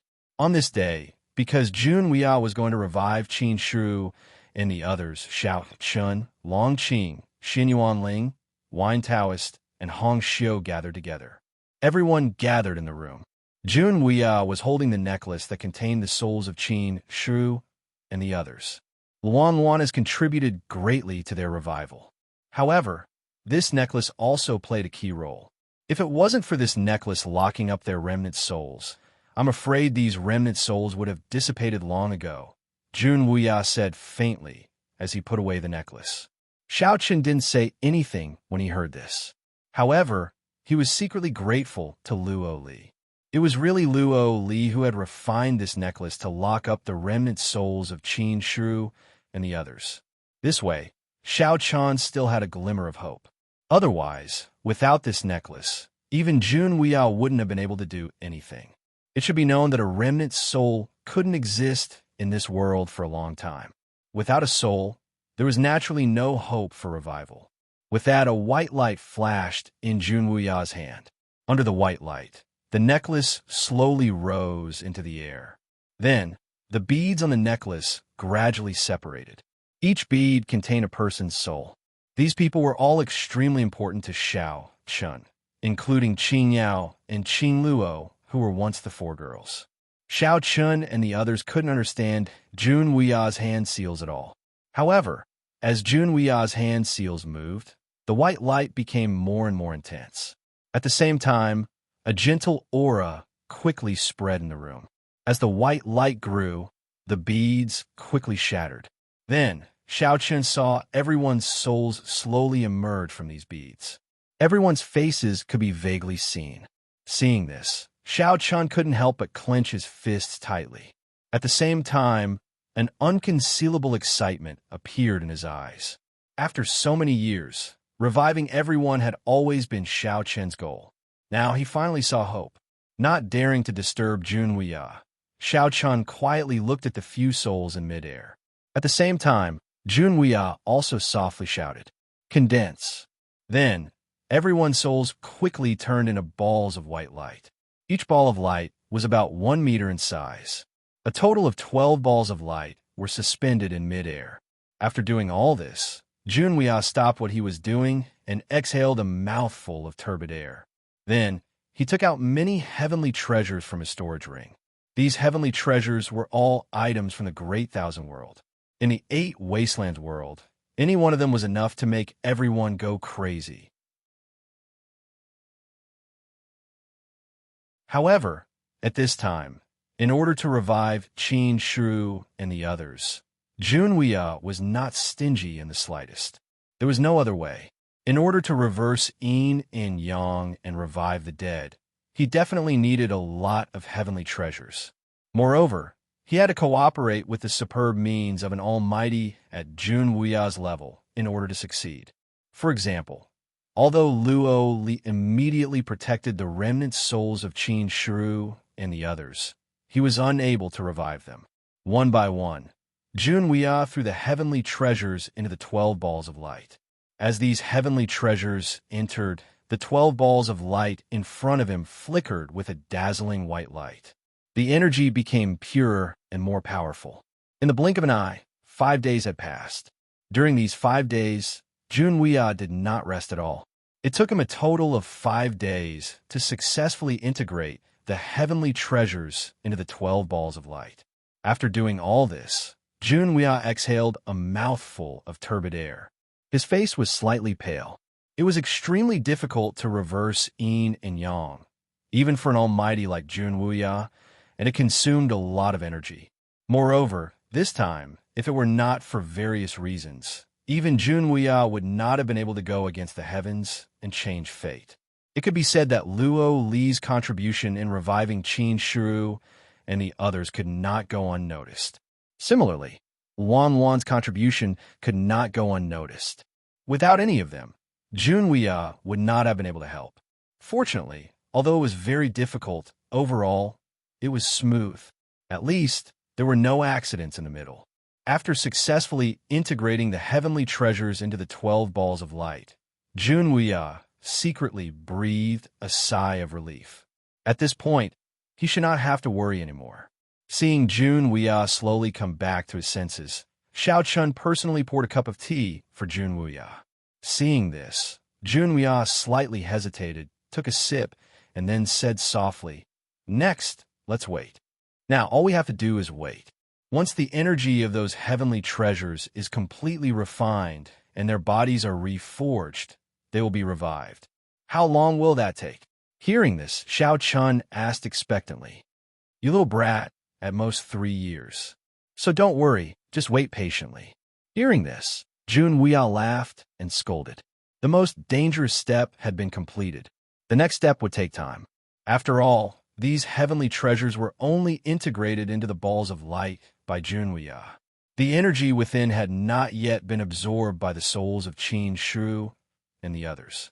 The soul body was fragile, not to mention that Qin Shiru and the others did not have physical bodies. Therefore, if they wanted to absorb and refine the energy, even with Jun Wuya's help, they could not be too hasty. They had to do it gradually. Hearing Jun Wuya's words, Xiao Chun nodded in agreement. At the same time, his heart was filled with gratitude. Although he did not know how Jun Wuya was able to reverse yin and yang, Xiao Chun knew that the price was definitely not low. Xiao Chen's guess was right. In order to reverse yin and yang, Jun Wuya had indeed paid a huge price. Not to mention other things, just the value of the heavenly treasures that had already been used was enough to rival all the treasures in the entire Hachibara Senkai. He had used a power that surpassed the Hachibara Senkai in order to revive Qin Shiru and the others. This was a huge price to pay. However, with Jun Wuya's status, the treasures he had were naturally not something that the Hachibara Senkai could compare to. Even so, it could be said that Jun Wuya had spent a lot of money. Feeling Xiao Chen's grateful gaze, Jun Wuya smiled slightly and said, "Well, kid, you should cultivate well. That's all for now. From now on, you can come here once every 10 days to give you peace of mind. For the rest of the time, you can cultivate with peace of mind." Of course, Jun Wuya could not let Xiao Chen stay here all day, but he could not let Xiao Chen not come at all. Otherwise, Xiao Chen would always be worried about this matter, and it would not be good for his cultivation. Therefore, after thinking about it, Jun Wuya agreed to let Xiao Chen come here once every 10 days. Please add it to your collection. Monthly vote recommended.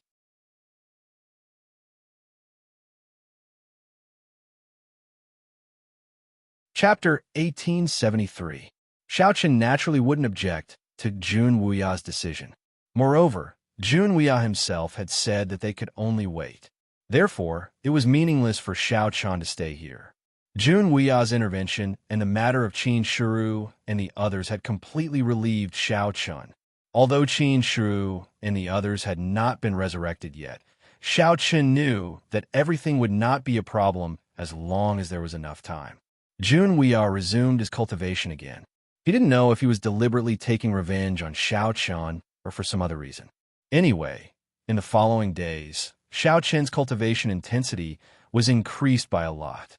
Compared to the first 5 years, it was more than doubled. Even with Xiao Chen's perseverance, it was somewhat difficult for him to accept such a high-intensity cultivation. Looking at Xiao Chen, who was as tired as a dead dog every day, Jun Wuya secretly laughed in his heart and was secretly shocked at the same time. Truth be told, Jun Wuya did have some evil intentions when he decided to increase Xiao Chen's training intensity. After all, Xiao Chen had cost him a lot this time. Even though it was Jun Wuya's resources, It was not a bad idea to tease Xiao Chen a little. But soon, Jun Weia began to be surprised because he thought that Xiao Chen would not be able to persist at all. However, it turned out that Xiao Chen actually succeeded in persevering. It had been half a year since Jun Weia resurrected Qin Shu and the others. In this half a year, Xiao Chen lived a life worse than death every day. However, Xiao Chen completed the cultivation tasks that Jun Weia had arranged for him every day. Jun Weia was secretly shocked, and at the same time, he slowly changed his view of Xiao Chen. It should be noted that even in the vast thousand worlds, there were not many people who could persist with such intense training. Even if there were, it would only be for a short period of time. At least, Jun Weia had never seen someone like Xiao Chen who could cultivate for as long as half a year without slacking off, rain or shine. Such perseverance made Jun Weia completely recognize Xiao Chen as his disciple. He was no longer like before, when he only accepted Xiao Chen as his disciple because of the heaven-breaking Sword Venerable's request. At this time, Jun Weia truly recognized Xiao Chen. In Jun Weia's opinion, talent was indeed indispensable. However, perseverance was more important than talent. This was because for someone like Jun Weia, as long as he had the slightest bit of talent, Jun Weia had the ability to nurture him. However, if one wanted to become a true powerhouse, relying on Jun Weia's nurturing alone was far from enough. A master could lead the way, but cultivation depended on the individual. If one did not have the perseverance to persevere, then even a good master like Jun Weia would not be of any use.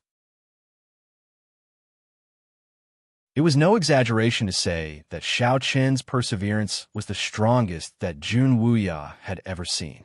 There were many times when Jun Weia thought that Xiao Chen should give up, but Xiao Chen gritted his teeth and persevered. This kid actually added more food for himself. On this day, after Jun Weia finished drinking with the wine Taoist, it was already late at night. When he inadvertently passed by Xiao Chen's courtyard, Jun Weia discovered that Xiao Chen, who should have been resting, was actually still cultivating. Moreover, the cultivation content was not set up by him. In other words, Xiao Chen had added additional training content to the content that he had set up. Jun Weia was slightly taken aback, but shortly after, the corners of his mouth curled into a smile and a gratified look flashed in his eyes. He didn't disturb Xiao Chen and walked away quietly. However, he muttered under his breath, "Seems like this kid needs to increase the intensity again." Not bad. Not bad. As expected, early the next morning, Jun Weia came to Xiao Chen's usual training place, a deep valley.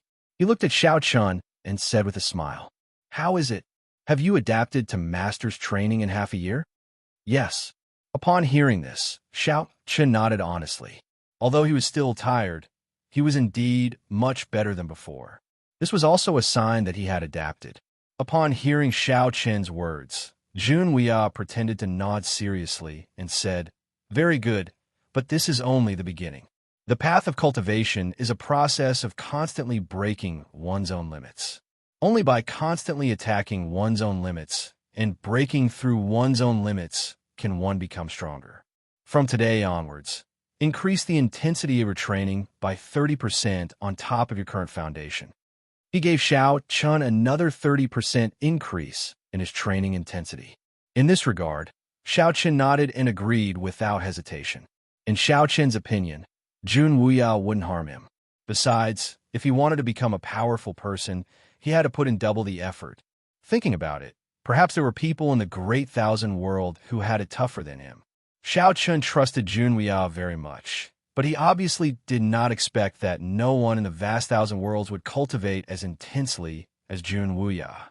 It was not to say that no one in the vast thousand worlds could do it, but there was definitely no one like Jun Weia. He was simply playing with his life.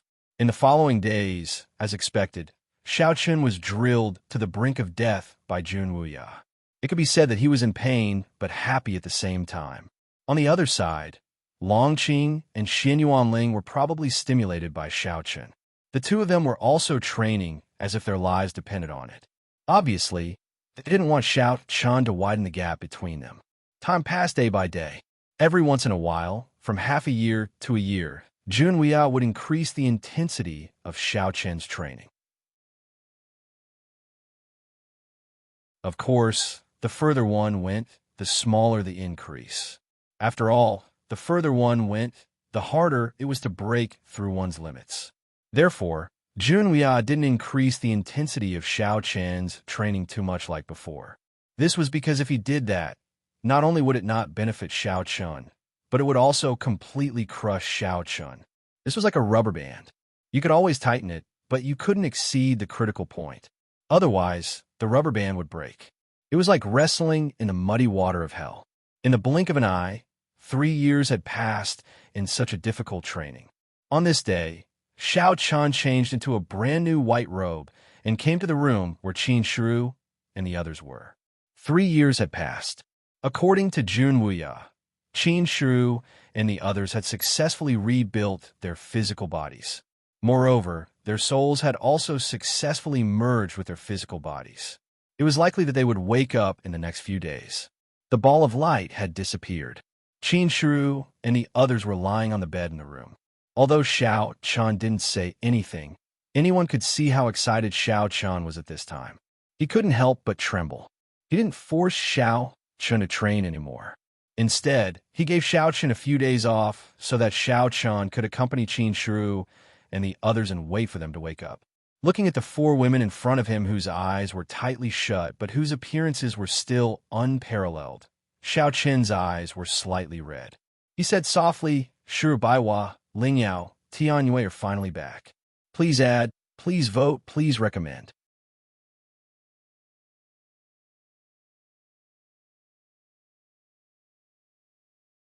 Chapter 1874.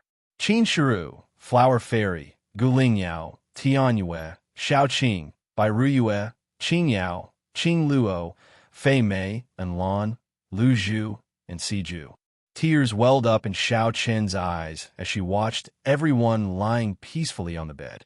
As far as Xiao Chun could remember, it had been a very, very long time since he had seen everyone's faces. Although Xiao Chun had seen them countless times in his dreams, those were just dreams. They were illusory and would shatter at the slightest touch. Every time he woke up, everything in the dream no longer existed.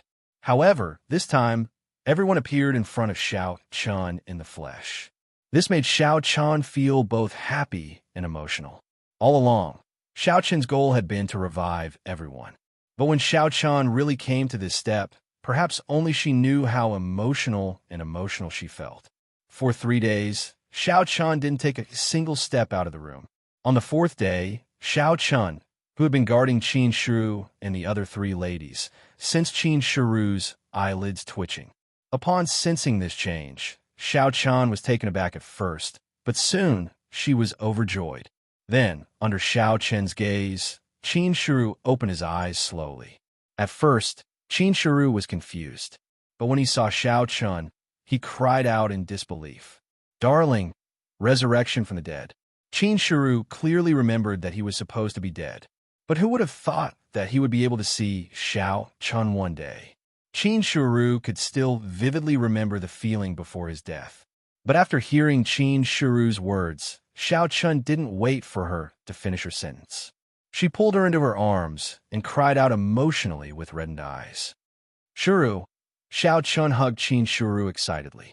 Xiao Chun had been waiting for this moment for countless years. Ever since they escaped from the 7th wilderness, Xiao Chun had been looking forward to this moment. And now, he could finally hold her in his arms again. There were many things and people that one would only know how to cherish after losing them. After experiencing the separation of life and death, Xiao Chun truly understood Qin Shiru's position in her heart. Every night, in the dead of the night, Xiao Chun would miss the 4 ladies and recall the days he spent with them. He wanted to gently embrace them, but it was a pity that everything was impossible. The only thing that accompanied Xiao was the cold necklace. With Shiru, Shiru, Shiru, Shiru, Shiru, Shiru, Shiru, Shui, Shiru, feeling Qin Shiru's warmth and Qin Shiru's rapid heartbeat, Xiao Chun didn't know what to say. She was back. She was finally back. She hugged Qin Shiru tightly, as if she would disappear if she let go. Poor Qin Shuru didn't know what was going on. He was hugged tightly by Xiao Chun. For a moment, he blushed. Hubby, what are you doing? Qin Shuru had no idea where she was or why she would see Xiao Chun here. She only felt that she had a very, very long dream. In the dream, she kept running, but there was only darkness around her. However, no matter how hard she ran, she couldn't get out of it. Upon hearing Qin Shuru's words, Xiao Chun cried tears of joy. Shuru, I won't let you leave me again. Never. These sudden sweet words made Qin Shuru blush. What nonsense are you talking about? Qin Shuru was very happy to hear Xiao Chen's words on the surface, but his face was full of shyness. At this moment, on the bed beside them, they heard a sound. Then, Flower Fairy, Guling Yao, and Tian Yu slowly opened their eyes. Just like Qin Shuru, the three women who had just woken up were also confused. They didn't know where they were, but when they saw Xiao Chun and Qin Shuru hugging each other, Guling Yao was the first to react. Hubby, why are you here? Don't tell me you're also... The four women clearly remembered that they were already dead, but now that Xiao Chun appeared in front of them, Guling Yao naturally thought that Xiao Chun was also dead. Following Guling Yao's scream, Qin Shuru shyly broke free from Xiao Chen's embrace. Xiao Chun also got up and came to Guling Yao. He smiled and gently knocked the little girl's head. What nonsense are you talking about? I'm not talking nonsense. We should be already dead. Hubby, are you also dead? Are we in hell? Upon hearing this, Guling Yao covered her head with an aggrieved expression and pouted. Hell! Upon hearing Guling Yao's words, Xiao Chun laughed heartily. Ha! Even if it's hell, as long as you're with me, it's also heaven. Don't you think so, my good wife? As he spoke, Xiao Chun picked up Flower Fairy, who was still in a daze, and gave her a fierce kiss on the face, causing Flower Fairy to roll her eyes. After teasing Guling Yao and hugging Qin Shuru and Flower Fairy, Xiao Chun came to Tian Yu's side and slowly sat down beside her. Then, he gently hugged Tian Yu. Following that, Xiao Chun told the four women the whole story. Upon hearing that they had come back from the dead, the four women were stunned for a moment, but soon smiled. The four women did not care whether they were alive or dead. What they cared about was that they could be together with Xiao Chun in the future. Just as Xiao Chun had said, even if it was hell, as long as Xiao Chun was with them, it was also heaven for the four women. Furthermore, this was not hell. Guling Yao was the most lively of the four. She had just come back from the dead, and her active nature was on full display. She clung tightly to Xiao Chun, as if she would not let go even if she was beaten to death. Xiao Chun did not say much about Guling Yao's mischief this time, nor did he find it disturbing. On the contrary, he felt that it was very sweet. After explaining to the four women, the five of them went to Xiao Chun and Bai Riyue together. Looking at the two elders who were still in a deep sleep, Guling Yao was worried and pitifully asked Xiao Chun, Father, are father and mother okay? Why haven't they woken up yet? Hearing this, Xiao Chun smiled without worry and said, Don't worry. Father and mother are definitely fine. Xiao Chun was not worried because since Qin Shuru and the other three women had woken up, his parents would definitely be fine. Then, Xiao Chun checked on Qin Yao, Qin Luo, and the other four women. They still had not woken up, so he had no choice but to wait. About 2 hours later, just as Xiao Chun was talking to Qin Shuru and the other three women, Xiao Qing and Bai Riyue slowly opened their eyes at the same time. Seeing that the two elders had woken up, Xiao Chun and the other four women naturally surrounded them immediately and looked at the two elders excitedly. Everyone, including Qin Shuru and the other three women, had an extremely excited expression in their eyes, begging for collection, begging for monthly votes, begging for recommendations.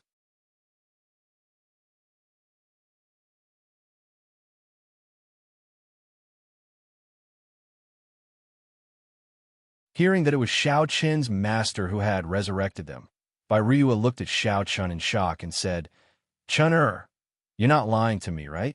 Can a dead person come back to life? Bai Riyue was not a martial arts expert, so she clearly did not know such profound things. However, Xiao Chun smiled and said, Mother, Why would I lie to you? It's true. Look, isn't your son standing in front of you? Hearing Xiao Chen's words, Bai Riyue sized up Xiao Chun. However, Bai Riyue soon began to sob softly. Seeing Bai Riyue suddenly cry, Xiao Chun was momentarily stunned. He stepped forward and held Bai Riyue's hand as he asked, "Mother, what's wrong?" Faced with Xiao Chen's question, Bai Riyue looked at Xiao Chun with a tear-stained face and said with concern, "Chen, you've suffered." Hearing this, Xiao Chun finally understood why Bai Riyue was crying. It was because of his appearance. After the initial excitement, Qin Shu and the other two girls also felt sorry for him, just like Bai Riyue. Indeed, Xiao Chen's appearance was very different from before. He had a head of white hair and a pair of blood-red eyes. He gave off a completely different feeling from before. Knowing why Bai Riyue was sad, Xiao Chun smiled nonchalantly and said, "Mother, our family is reunited. None of this is important. Anyway, no matter what I do, I'll always be your son, right?" "You're right. You'll always be my son." Hearing this, Bai Riyue smiled through her tears. Over the years, Xiao Chun had indeed suffered a lot. Of course, most of it was the pain of lovesickness. However, this was not important because the family was finally reunited. Qin Shu and the other two girls, his parents, and Qin Yao and Qin Luo had all been successfully revived. This was enough for Xiao Chun. The family chatted a lot in the room. At the same time, Long Qing and Xin Yuanling came to visit not long after. Seeing that everyone had been revived safely, Long Qing and Xin Yuanling were filled with joy. They came to Bai Riyue and Xiao Qing and bowed respectfully. "Father, mother." Bai Riyue had always addressed Bai Riyue and Xiao Qing as her parents. Seeing Long Qing and Xin Yuanling, Bai Riyue smiled and held their hands. Good, good. Mother is relieved that you're fine." Bai Riyue was naturally happy to see Xiao Chun again. She chattered endlessly. On the other hand, Xiao Qing did not speak much. Although his feelings were no less than Bai Rui's, he and Xiao Chun understood each other's meaning with just a glance. As a father, Xiao Qing rarely revealed his feelings to Bai Riyue in such an unbridled manner.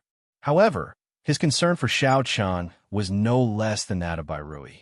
Xiao Chun knew this as well. The family was reunited, and everyone was extremely excited. Then, Xiao Chun personally brought everyone to visit Junwuya. Seeing that everyone had been successfully revived, Junwuya said with a smile, "You have good luck with women." Ha! Junwuya's words were true. Qin Shu, Baiwa Fairy, Guling Yao, Tian Yue, and Hongxiu were all outstanding beauties. Moreover, the five of them were dead set on Xiao Chun. Indeed, he had good luck with women. Even the Great Thousand World, the five of them could become saintesses of the major sections. They had admirers all over the world.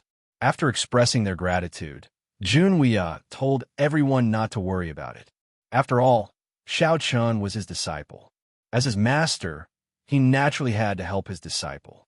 After expressing their gratitude, everyone naturally gathered together to celebrate. The sky gradually darkened. Under the busy work of Qin Yao and Qin Luo, a table of dishes and wine was quickly prepared. Everyone sat at the table and drank happily. For a moment, there was endless laughter, begging for collection, begging for monthly votes, begging for recommendations.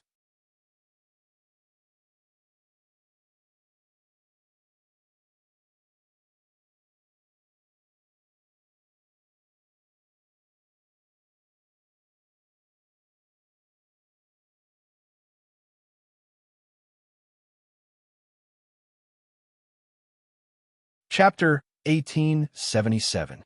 Beside the lake, Beauty Hongxiu cursed under her breath.